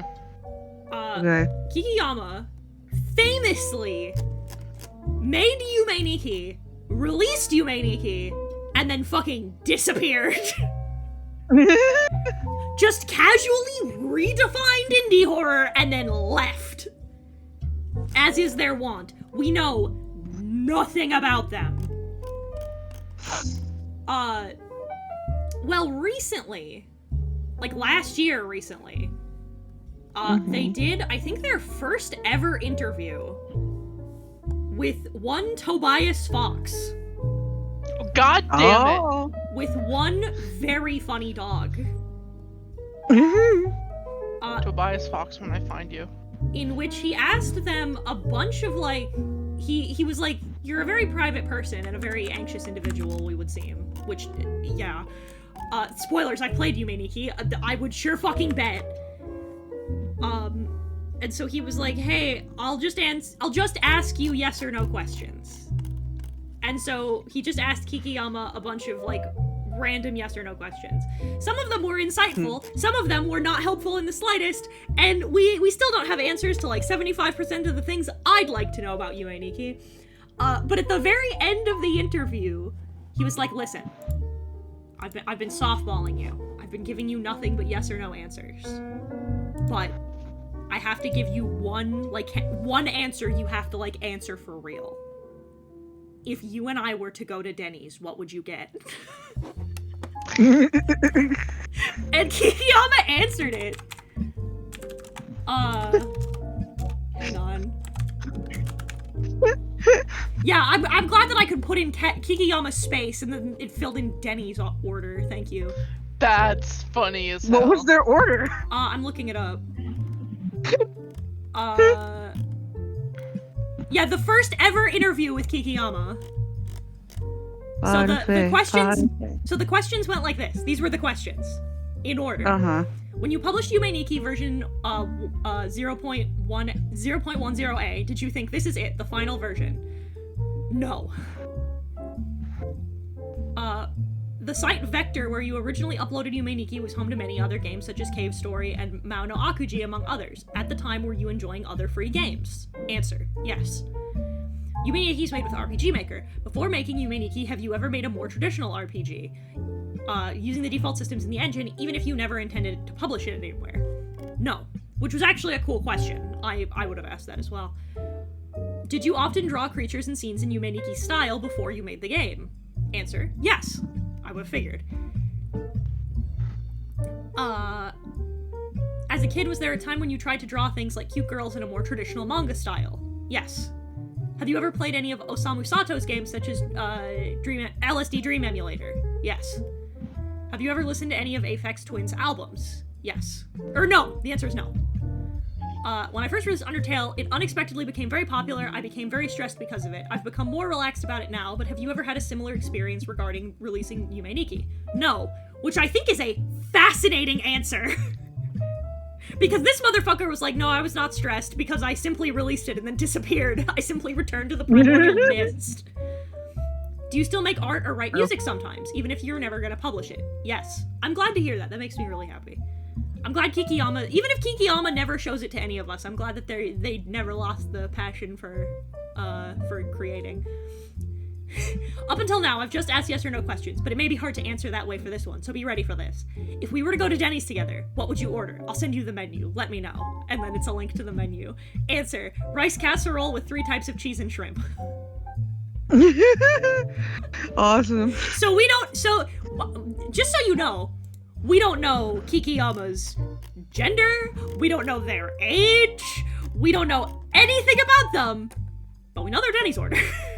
We got the Denny's Is order. that That's for one Japanese step. Denny's or for American Denny's? Japanese Denny's. Aw, fucking baller. I remember when my American friends came to visit, we did a number of things because it was like, oh, they wanted to see as much as they could. And they were most weirded out by the pizza. Yeah, your pizza's incorrect. Well, it's because... No. Well, it's because... Listen. Uh-huh. And you can crucify me and hang me on the American cross if you so desire. Is this the comment about the cheese again? Japanese cheese is lame. I'm not taking criticism from a country that has craft singles. Listen, you know what craft singles were made for? You know what they're good for? Melting. You make that, you don't eat them as is. You make them so that you can lay them on top of things so that they will melt. That's why American cheese is like that. Like, yeah, if you just eat American cheese like that, then I would call you insane. Don't throw the entirety of Wisconsin under the bus. They will drink your entire country dry. Well, wait, hang I on. like There was Japanese one... cheese. We I have like vats, Japanese cheese sticks. It has a texture that I like. vats of cheese beneath the earth. The Uh, government cheese. Also, they weren't surprised by the cheese. They were surprised by the steak. I love Japanese steak. No, the pizza had chunks of steak on it. Yeah. I believe that. And then there's also, like, Japanese people really love mayonnaise. I also do love really like mayonnaise. mayonnaise. I love mayonnaise. I love That's Kewpie the mayo. I hate American mayonnaise. Yeah, Why maybe is I it would sour? maybe I would like Kewpie because I hate normal mayo. I'm also not a big mayo person. Yes! American mayo is sour. And, like, my grandpa really likes to tease my mom about how she pronounces it. How does your mom say mayonnaise? No. No? No. Because what happened is that there's a particular brand of mayonnaise that my grandpa and my dad would buy. It's Miracle Whip. Yeah. My mom never called it mayonnaise. She would call it by its name. So every fucking time she would visit America, she'd ask for it, and my pappy would go, "What?" And it's like, "Mirikuru whippe, mirikuru whippe." Just like, can you say that one more time? Mirikuru whippe? No, Because I he don't wanna... loves the Family Guy bit. So cute. It is So really mirikuru cute. whippe, kaste, mirikuru whippe. Excuse me, what? Mirikuru whippe, mirikuru whippe. I'm just picturing your mom getting progressively more and more mad.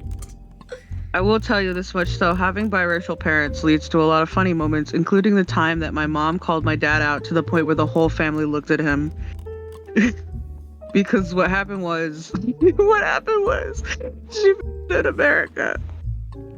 She's like, I almost said my dad's name. She's like, "Papa, I want a sandwich." And she's like, "Okay, we're gonna make you a sandwich. This is late."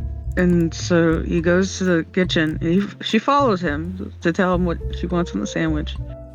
And he's making the sandwich. And he pulls out a block of cheese, because this is like the olden times, cutting up a piece of cheese to put on the sandwich. And my mom, out loud, in a quiet house, goes, "Papa, cut that cheese." And everyone looked at him thinking that he fucking farted in front of his girlfriend. It's like, "You did what?" It's like, "Papa cut the cheese." "Why would you do that in front of her?" It's like, "No, Papa cut cheese. Knife. Cut the cheese."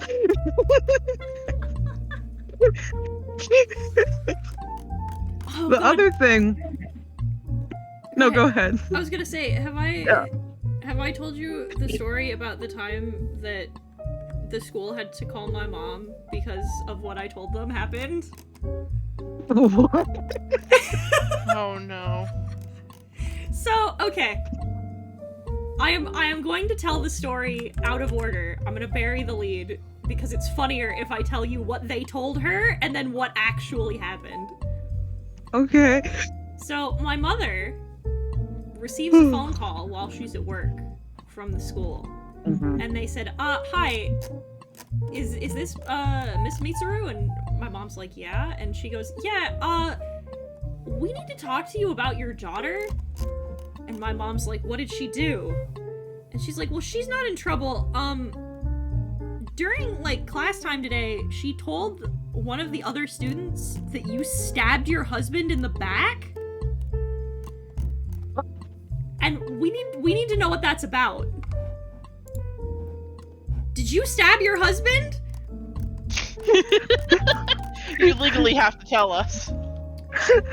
Legally must spill the tea. So what happened was... Now, here's why I think this is funny. Because I don't know why I would have said that. Because I was reading, like, full sentence. I was reading fucking books before anyone else. I don't know why the fuck I would have misconstrued. I had the words for what happened. I don't know why I would have said it, but I did for sure. Because multiple people corroborated that this phone call happened. So my father had to have, years back, he had to have a mole removed. Because skin cancer runs in his side of the family. And he had to have a mole removed. What I was talking about was my mother cutting the stitches with scissors. I was talking about her cutting the stitches from the... I was talking about her taking his stitches out. What I probably said... I don't think I used the word stabbed if I had to conjure it up. Because the most I can figure is what I think I probably said was I told them that I probably said she put a hole in his back. Because my dad's stitches healed weird. So now there's so like, for example, I'll just, hang on.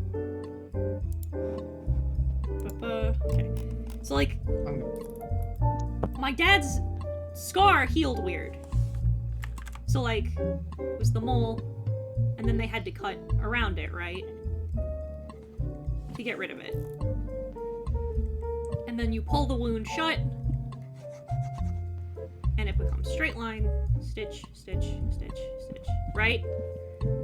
Mm-hmm. Well, the nurse had fucked it up. So right at the top of the stitch line, there's a hole. Oh. And it healed right. So, like, it's totally healed over. It's all scar tissue. And he's seen the doctor about it since, so it's fine. But there's just a little... There's like not even a millimeter deep hole. But there's just a little hole in his back at the top of the stitch line now. What I probably was trying to tell my classmates was that Mom had put a hole in his back. And they probably interpreted that as, hey, did you stab your fucking husband? You legally have to tell us. The runner-up... What's the tea? Runner-up was when I was, like, fucking 6 or 7, and I'd had a nightmare and I was sleeping in bed with my parents, and in the night I punched my dad in the face, and he had a black eye, and he was too embarrassed to tell his coworkers that his 6-year-old daughter gave him a black eye, so he lied and told them it was my mom. Oh! Oh my god. I asked Mom, I'm like, did he really do that? And she goes, yeah, I told him it was okay because it was funny. Jesus! So they asked him what happened, and he said, I pissed off the wife. Good lord. Oh man. See, the funniest story I have with my mom is that she got yelled at my school. She was walking around the hallways because she was supposed to pick me up. I was in 2nd grade. Supposed to pick me up, and one of the teachers was like, what the hell are you doing outside of class? She's like, what? What are you doing outside of class? Go back to class. It's like, I'm here to pick up my daughter. I have a daughter. How old are you? It's like, I'm 30.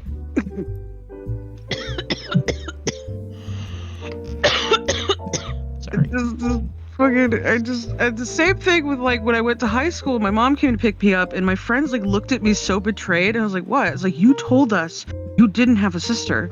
And it's like, yeah, because that's my mom. That's my mom. It's so funny. It keeps... That was sister. I don't. That's my mom. See, I never said shit. I never said shit. I just did dumbass shit. It happened to my dad too. He had in his old office, he had a photo of me and my mom, you know, doing the cute little Japanese photo shit, right? And his boss comes over, is like, I didn't know you had 2 daughters. I was like, that's my wife. How old do you think I am? What did you do? Tell me your tales, Ethereal. Let's see, I'm trying to think. Because a couple things I didn't directly do, but I watched happen. Like, I watched... So imagine, if you will, your average middle school cafeteria. Okay. Mhm. Alright? The image is conjured. And it is about 8 a.m. And I'm at the school eating school breakfast because we didn't have breakfast at home. And I'm sitting there minding my own business. I'm reading some, like, I'm reading some dumb weeb shit. I think, if I'm taking a guess, it was probably Shugochara. I love Shugochara. Understandable. And I hear noise, and I look up from my food in my book, and I see a group of kids. I'm like, huh. I mean, I don't know what's going on. And then I see a weave, and that goes up into the air and touches the ceiling. A weave? A weave. Ah, Some girl's weave got ripped out. I once had to explain to a girl in yearbook why it was not cool for an Asian kid to use the N-word. Ooh. Awesome. Because he got suspended for calling a girl the N-word during an argument. And she's like, he's a minority, he can say it. And I just turned around and I looked at her. And I looked at her and I'm like, that's not how this works. And she goes, what do you mean that's not how it works? And I'm like, okay, you're a lesbian, yeah? And she's like, yeah. You would have known that if you'd have looked at her. Like, she was not hiding it.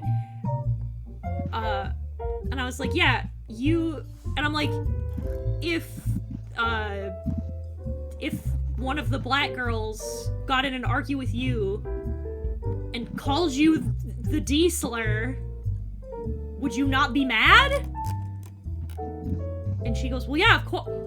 Oh! And I'm like, fuck you mean, oh? Like, think about that for like 30 seconds, you fucking moron. Like... I got detention. I still think it's... Sorry, go ahead. I was about to say, I still think it's funny that my aunt called me the N-word. What? You forget that? I called her out for stealing money from the family, and she called me the N-word in DMs. I'm sorry, that's funny as hell. No, it's hilarious. Are you fucking serious? It's hilarious. Not even... Because, like, it's... Not even kind of. Because she knew I was Asian. She knew I was Asian. So I feel like she used that so that, like, she could use that excuse, like, well, you're not black, so it's fine. It's like, you still said the fucking word. And also, the whole family knew about it, because I recorded it and put it on my page. Because why wouldn't you? That's really funny! The only time I ever got in trouble in school, was the time I was late to lunch. You can do that? Yep. So same middle school. Because the way that they had this lunches structured is, okay, if you had 6 periods, right? Mm-hmm. If you were an 8th grader, you went to lunch between 3rd and 4th, right? That area. If you were a 7th grader, you went to half of 4th period, and then lunch, and then the second half of 4th period.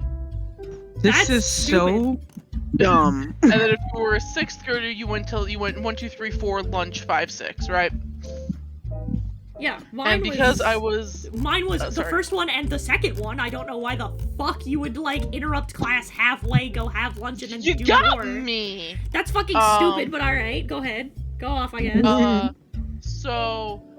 If you were like me and you were a huge fucking nerd, I mean a total dweeb, you were in the lunchtime book club, where you would drop yourself off in the library and you would check out like a hall pass. Because the reason they wanted like the lunch thing, right, is because kids were still in class. So they wanted they were separated by grade. And they wanted to make sure that only kids from that grade were at lunch, and like it was a thing. It makes somewhat sense. So like how they did it was dumb, but it makes some amount of sense. Yeah, it's so you weren't skipping. Yeah, and so I go to the library and I get my hall pass, and I am walking. I want you to know that I have 1 foot and like 90% of my body in the lunchroom as the bell rings. And I get pulled out by the security lady and given detention. And I'm like, I brought it home and I gave it to my mom, and my mom looked at it and looked at me and looked at it and looked at me, and Mama Aether was like, you're fucking kidding me. And I'm like, I know, this is stupid as shit. Did your parents also encourage violence? Yes. I wasn't allowed to start fights, but I was allowed to finish them. Yeah. No, Same. my mom's... I went on the phone once with my mom and my dad. I was like, I got bullied at school. They said this and that. It's like, did you punch them? I was like, you can't do that. It's like, punch them. It's like, Mom, this is not... Mom... You're not supposed to be telling me to do these things. Like, I punched them. It's Listen. like, what the fuck does that mean? It's like, I punched them. I got a concussion from my little sister, okay? My mom jumped out a window. I jumped off a 2nd-story balcony for $20, but that's a different story. Yeah, that feels Oh no, right. my mom had a story where these girls walked up to her and they told her to kill herself, so she jumped out the window. Yeah. That's hard as I want fuck. to meet your mom. I want to shake your mom's hand. That's hard as If I fuck. remember, I'm trying to remember correctly. It's like, yeah, that's a story my mom told me. It's the same. Okay, did I ever tell you the update of the stealing the bike story? No. Update No. us.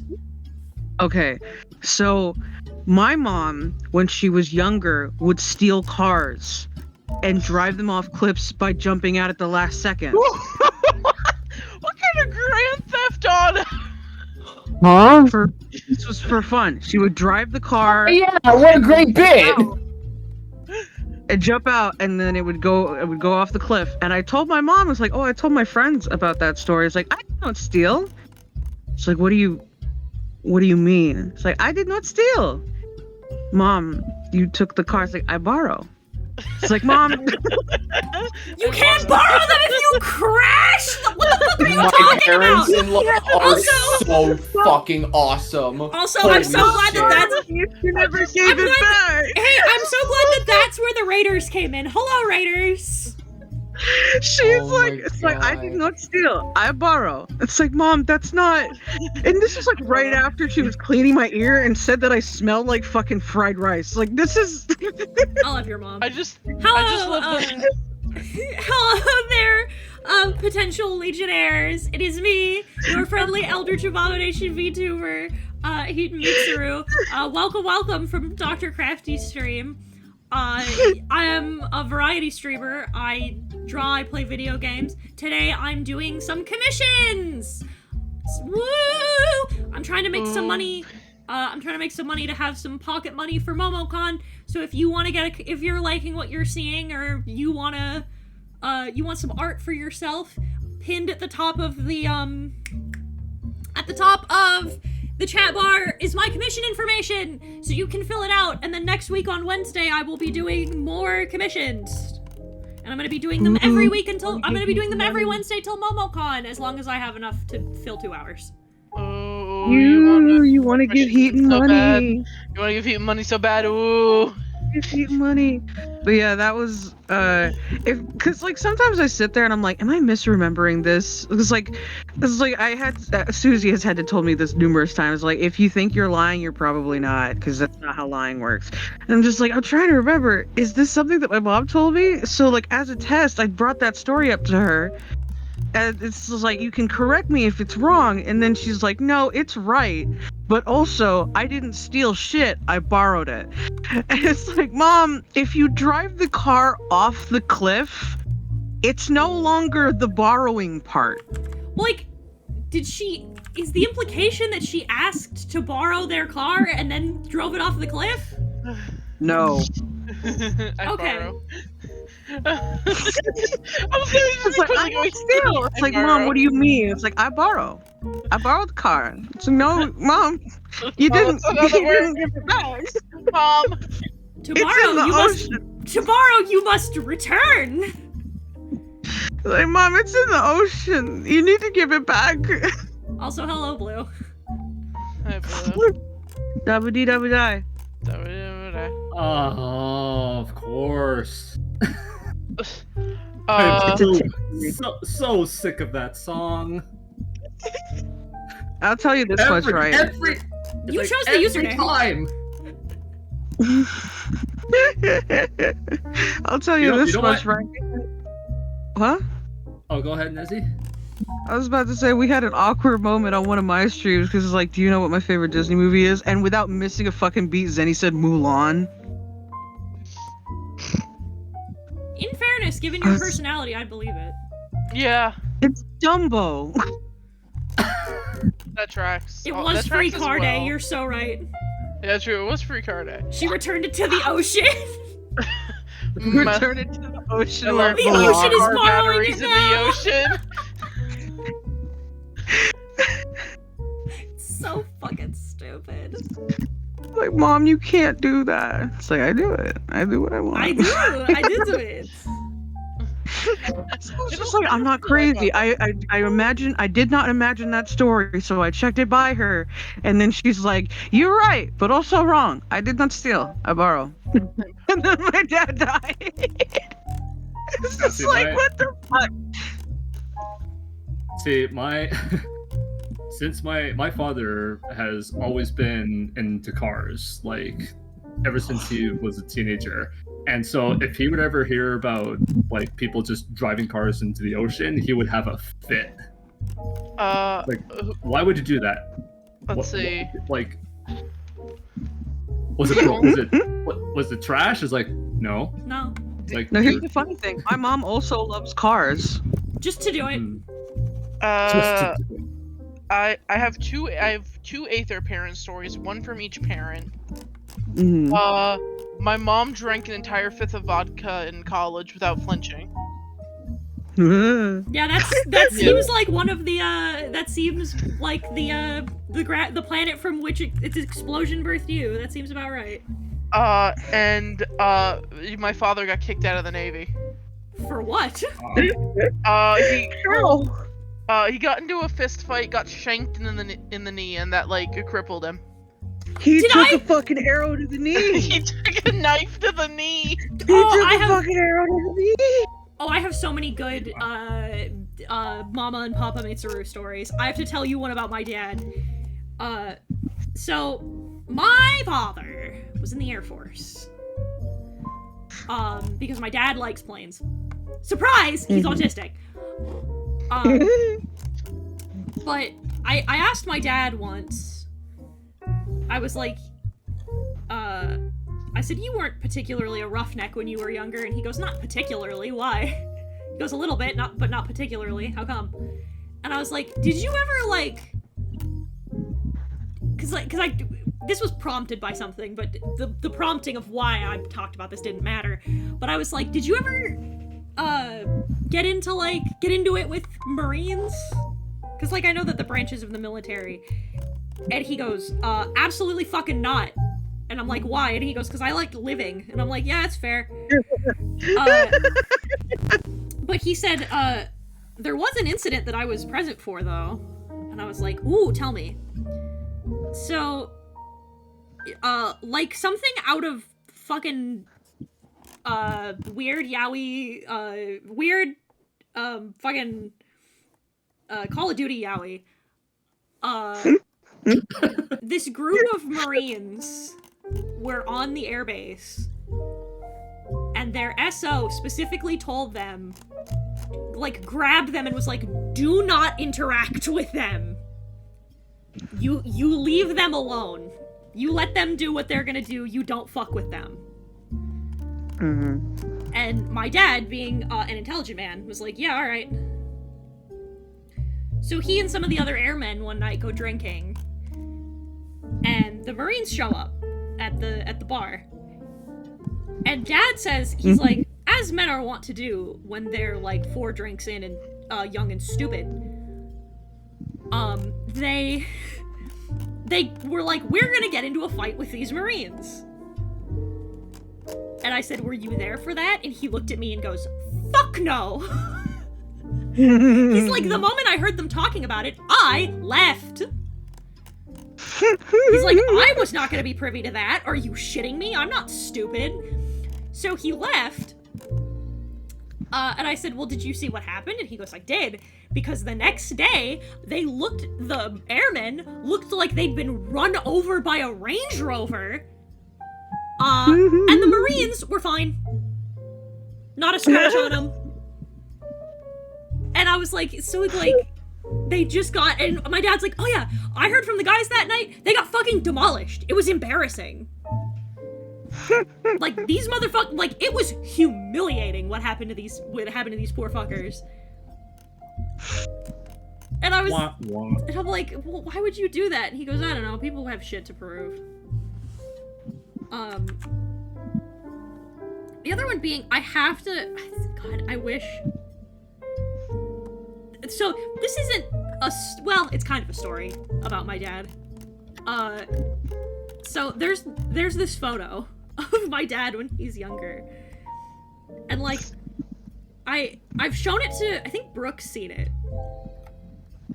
You've seen the photo of my dad, I think. I think I've shown it to you. I think you made an effort when we visited you the one time, I think, to show me. Because it's a really funny picture. So there's this picture of my dad. So, for reference, my father's blonde. He's like very thick, blonde hair, blue-eyed, very, when he was younger, very like conventionally attractive, right? Mm-hmm. There's a picture of my dad when he was skiing.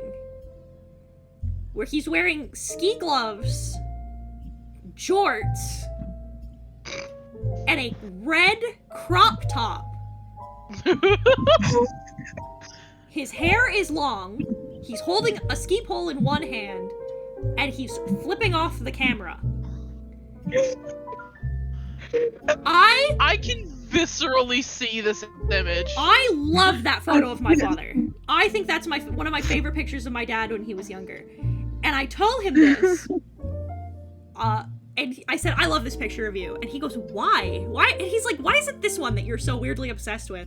And I looked him dead in the eyes and I went, because you look like an 80s sports movie villain. And he blinks at me and goes, what? And I'm like, you look like your name is Chet and you're going to bulldoze the community center to make a parking lot. It's so funny. And I need to draw myself in the Heaton Mitsuru dad skiing outfit. And I told him that, and I'm like, and he's like, why is that so funny to you? And I'm like, because it's not even remotely the kind of person you are. My dad's a quiet, like, relatively fucking, introverted, autistic man who likes fishing, cowboy movies, and musicals. Just the nicest man on the face of this earth who loves fucking dogs. And like, but in this picture, you look like the bad guy from a Goofy movie. Like, it's the literal juxtaposition. Yeah, it's so fucking funny, and I love it so much. Learning about the lore of your family when you're older is the wildest shit. Because I was talking to my dad. There's 2 stories about my dad that I love with all of my heart. The first one is like, oh yeah, I think I was complaining about like a show, and it's like, this is very like unrealistic. It's like, I don't know, it's pretty realistic for my time. And it's like, what do you mean? It's like, Nezzy, there was a girl at my high school, a very attractive redhead. Everybody wanted to be with her. And a guy decided that the best way to flirt with her was to go to school in a trench coat and flash her. No. And what happened was, when he did it, he opened the trench coat, she looked down and said, not impressed, and walked away. Owned. Oh. Destroyed. And then he proceeded to follow that story up with, by the way, if you're wondering if the curtains match the drapes, they did. And I didn't realize that he was inadvertently telling me that he fucked her. Your dad owns. That's sick as fuck. What a solid follow up. And then the second story was we were watching old Willy Wonka, right? Watching the older Willy Wonka. And it got to the point where Veruca Salt is singing. And I was like 11 at the time. And he was like, when I was your age, I had a massive crush on Veruca Salt. And I was like, really? Because like, considering my dad and also considering Veruca, it's like, but she's like so mean. And it's like, yeah, I guess I've always had a thing for bitchy women. And it's like, what about mom? And he didn't answer me. He's refused to answer me for years. My favorite. Yeah. I don't know if he knows TP had a question. Ask your question. Oh, do you need to resubmit your question real quick? Yes, you do. Okay. I just wanted to make sure that he heard it, because Hybrid said the same answer, but I wanted to make sure that he heard it from you. Yes, you do. Thank you. Also, I might have lied. I have done more bad things. I just never got caught. Yo, I committed check fraud at 10. I have the baddest thing I thought I ever did. Sorry, what did you say? I'm sorry. Oh, I shoplifted and had alcohol underage, and that was about it. I shoplifted on accident. I keep hearing these stories, and I'm like, you want to know the worst thing I ever did as a kid that I thought was like the most badass shit? I crawled under my dad's desk and proceeded to say bad words, which consisted of stupid and dookie. And then I walked away and I was like, damn, that was hard as fuck. Did I tell you the story about how my mom stole a chicken? What? Yeah, I love this bit. This was so fucking funny. Was this the prequel to Henrietta? No, because it was a cooked chicken. So, Oh. which in my opinion actually makes it a little funnier. So, my mother went to the grocery store, as was her wont and way, and she picks up a rotisserie chicken for dinner, and we're going home, and it isn't until we are in the vehicle that my mom makes a face, looks at me, and goes, "Can you grab the receipt real quick?" And I'm like, "Yeah, sure." And I grab the receipt, and she goes, "I need you to check something for me." And I said, "What?" And she goes, "I need you to tell me if the chicken's on there." And I'm like, "Of course it is, Mom." And I looked it over. It was not. It was not, in fact, on there. My mother, in fact, had simply not paid for it. They had not rung her up for it. She just took it. And she was like, well? And I'm like, what do we do? And she goes, well, we eat it and we don't tell the cops. That's what we do. I sure guess. When I went with a friend's dad to Walmart to get stuff for his son's birthday. And while we were grabbing some stuff, I walked by, like, because it was, this was Walmart, like, 15 years ago. And they had that little section where they had, like, all the Pokemon cards and all the Yu-Gi-Oh cards and stuff.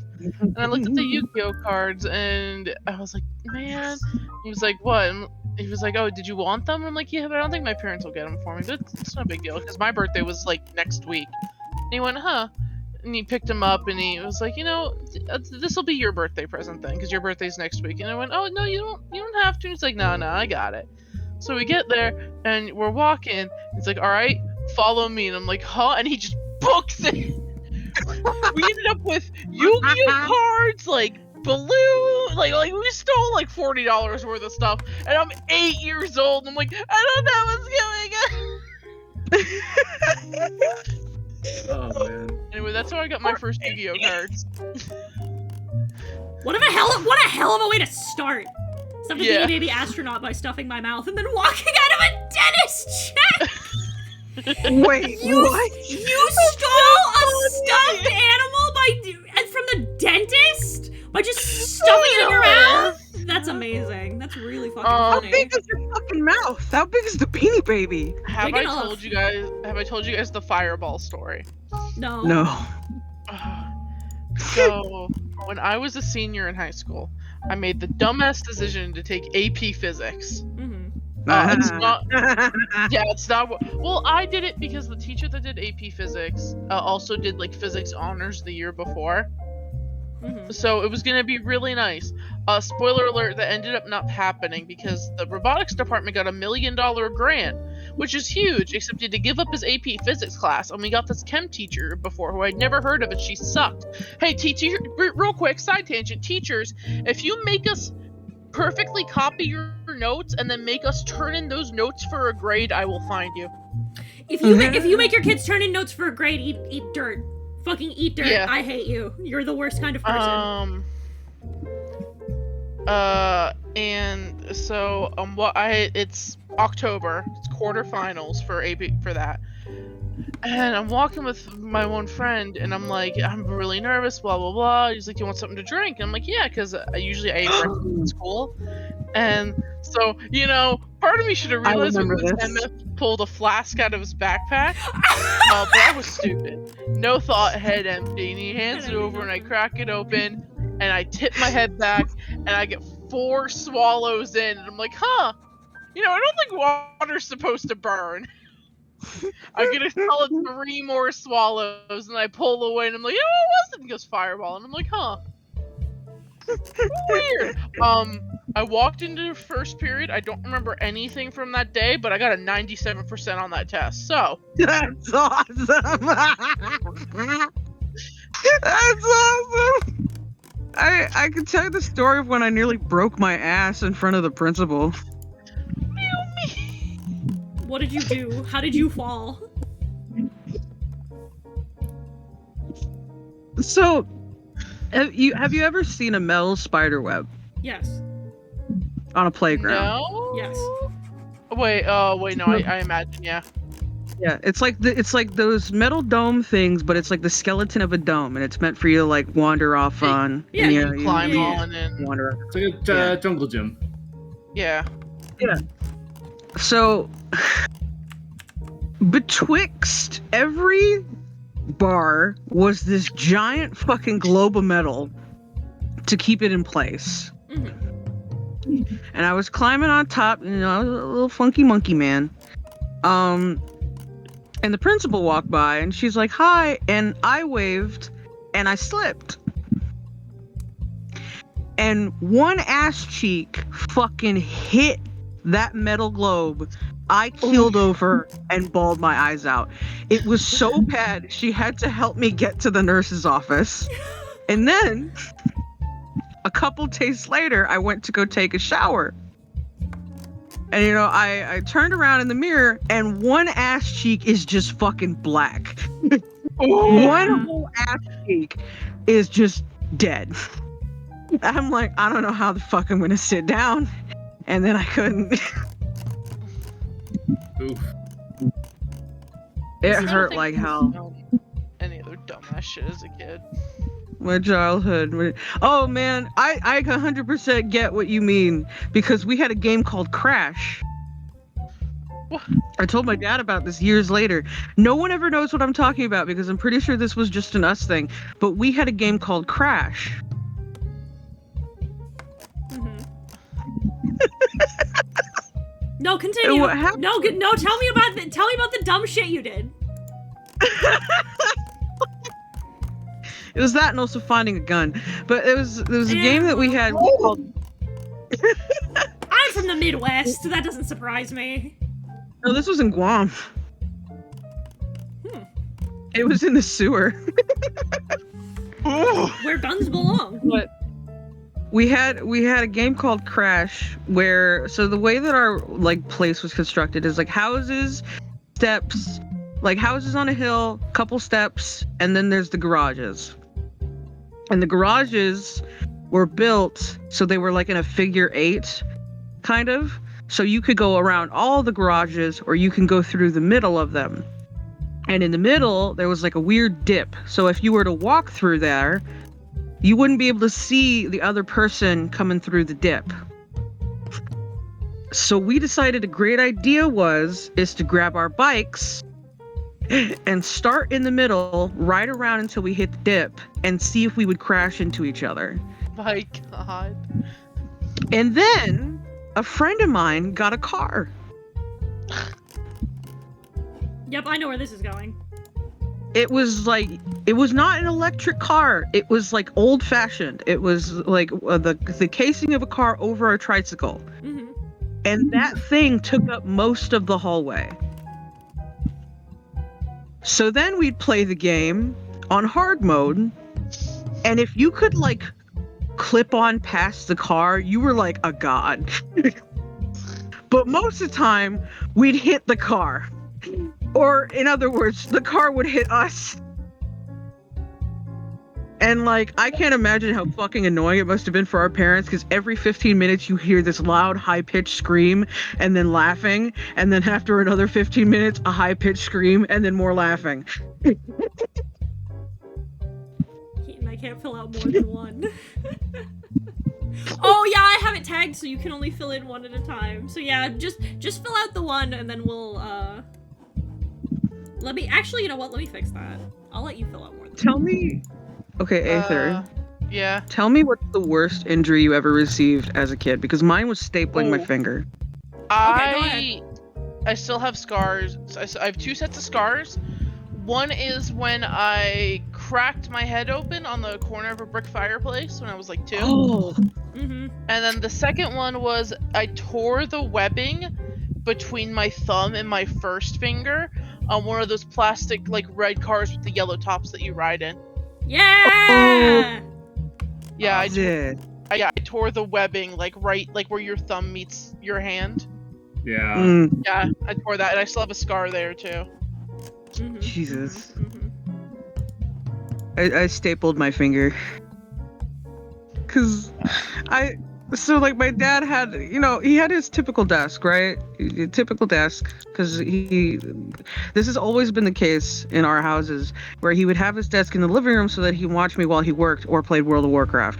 Yeah, as is the way. And on his desk, he had like all these supplies. He had the pens, the stapler, and I grabbed his stapler one day, thinking it was a nail clipper.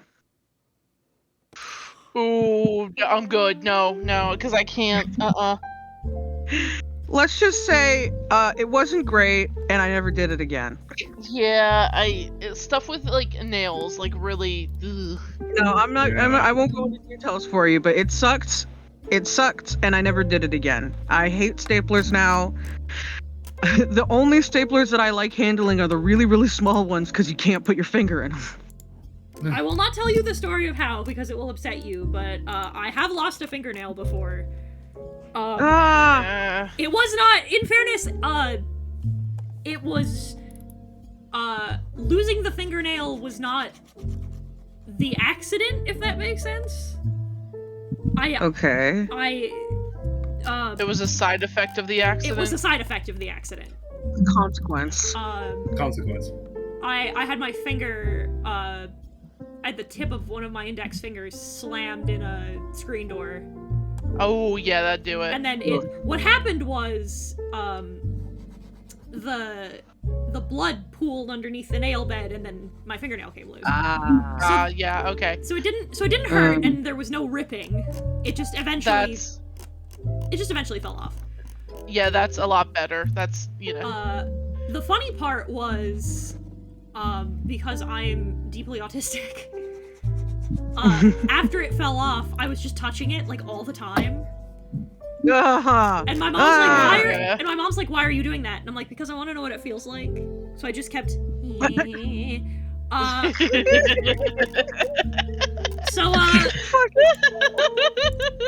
So you can know, the skin underneath your nail bed is very sensitive, and it's very soft, because it's never had to touch, the open air. It's never had to form any kind of, like, resistance or callus. So it's very soft. It's very smooth. Like a shark. Mm-hmm. Thank you. Now you know. I'd give anything to not know that. Let's see. Hey, can I also say, if you want somebody to dodge, maybe don't just yell their name. I got a concussion that way, playing volleyball. Yeah, I've had that shit happen a couple of times. Aether, huh?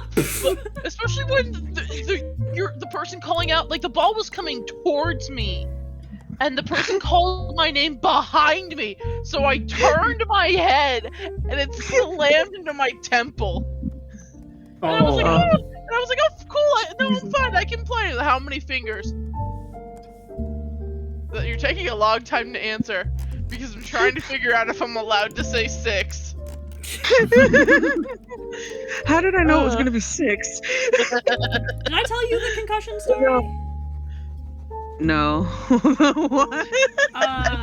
My first ride in an ambulance. Real quick, welcome to a bunch of idiots recount the ways that they've hurt themselves. Yeah, this is what childhood was like. Why do I come in at weird times? Because this is Heaton. Fair. So I was taken to the hospital because of a concussion while I was ice skating with a friend. Oh. Now, my favorite thing to do is to preface this story with, I don't remember this. Oh, fun. I don't wonder why. Been there, done that. It's a mystery. I got my brain so scrambled that I had to ask my friend what happened. Because what I remembered was 1 minute I was just minding my own business, ice skating, and then the next minute I was lying on my back looking up at the EMT. So I don't remember any of this. What happened was, okay, do you know what a hockey stop is? No. So, I think so. Fun little ice skating term. A hockey stop is, so like, hang on, so like when you're skating, Like, this is the ice. Normally, to stop when you're ice skating, you turn your toes in, and then it provides resistance, and you stop. A hockey stop is the thing you see them do in movies, where they lean to this side, and then your skates snow up. Skid. Yeah, when you skid sideways, right? That's a hockey stop. Okay, yeah. That's what we call them, is they're hockey stops. Yeah. So, I apparently was trying to do a hockey stop. Why? I don't know. I'm so uncoordinated. I trip and fall up the stairs off and on, so I don't know why I thought that was a good idea. But my figure skater friend was like, don't do that if you don't, if you're not particularly coordinated, you could really hurt yourself. And I said something to the effect of, oh yeah, watch this. Oh boy. My grandpa's favorite phrase. So what happened, now this is my favorite part of the breakdown of what happened. Because the common belief, right, is that what I tried to do was I tried to go this way and just went all the way, right? Uh-huh. That is not what happened. What happened was, I tried to go this way, my legs came out from under me, so I then land on my knees, but my momentum continued to carry, so then my knees went out from under me, and then I was horizontal. Thank you for the graph. So it was 2 stages of got it? No. Oh no. It was got it? Nope. And I knocked myself unconscious. My grandpa's favorite thing is that he says that any person that says watch this is in to die. Oh yeah. So it's like that's a death wish comment. So the reason I brought this up was because when the EMT, apparently I woke up twice. I don't remember waking up the first time. But when I woke up the second time, the EMT was like, "What's your name?" And I told him. And he said, "Where are you?" And I told him. And he said, "When is your birth date?" And I told him I was born in January, which is wrong. And he was like, "All right, get in the ambulance." Get off. Get in the car. Get in the ambulance. And I'm like, okay. You have been stopped. See, my grandpa pissed off my dad because I didn't go to a hospital when I got hit by a car. How did you get hit by the car?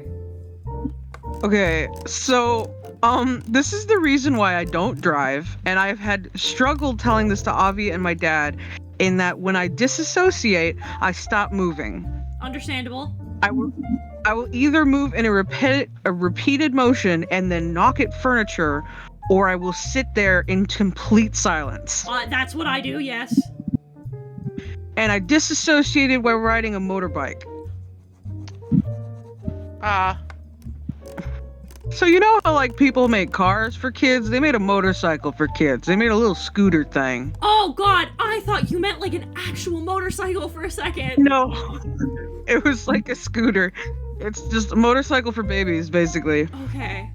No, there's no Not way as in hell my bad. mom I would was do about to that. say you'd be dead. No.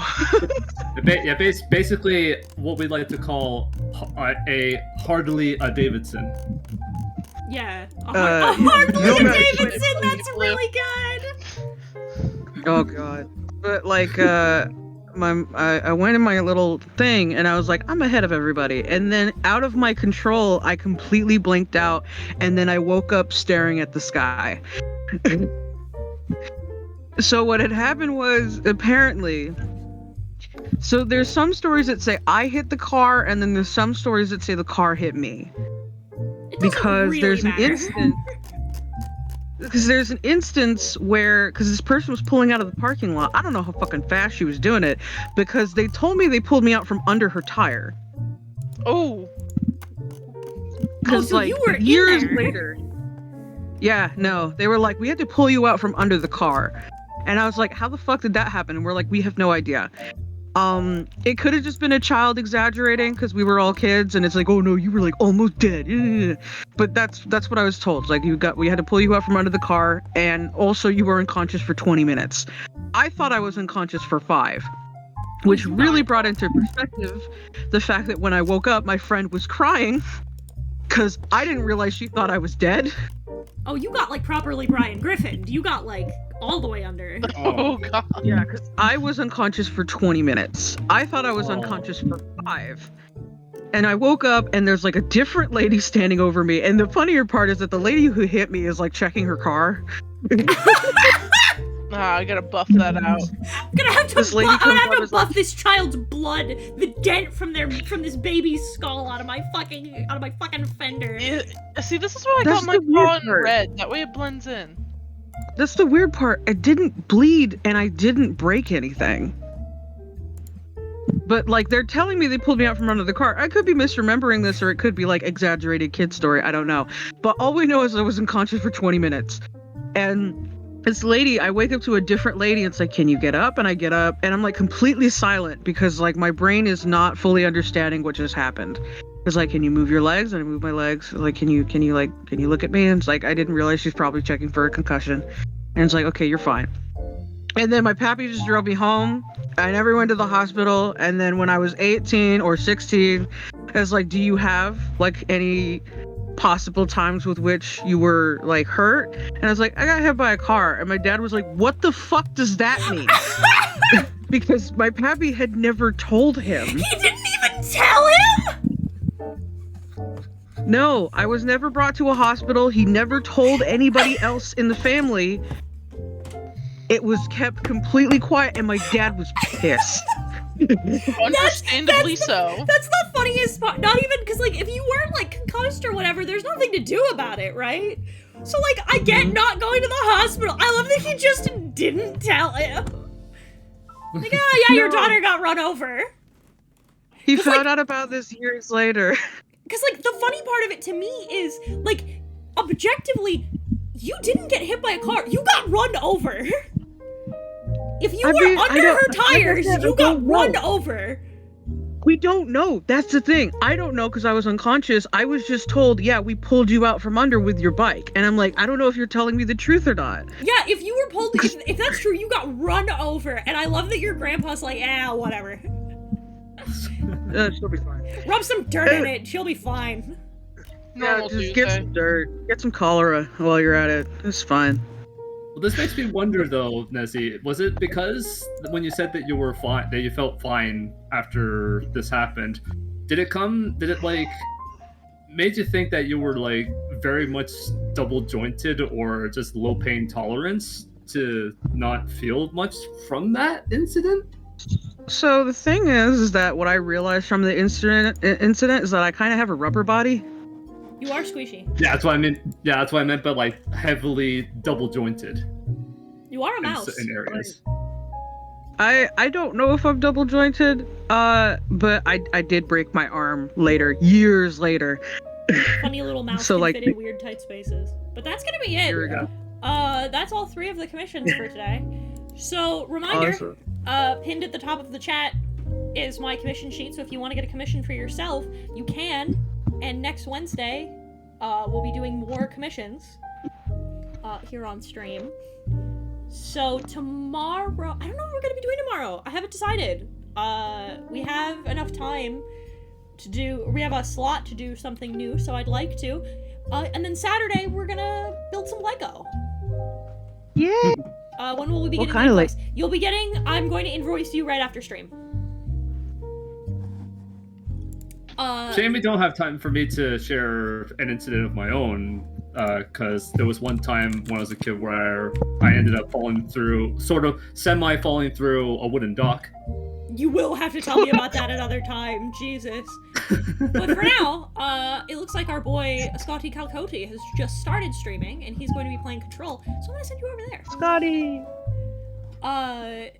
Mr. Scotsman. So yeah, Saturday will be Lego, tomorrow will be something, I don't know. I might play more Wobble Dogs tomorrow. We hope you enjoyed the stream of us bonding over childhood injuries because we were all really stupid. I also hope that. And I'll see you, I'll see all of you tomorrow. Same time, same place. Goodbye! Good boy! Bye-bye.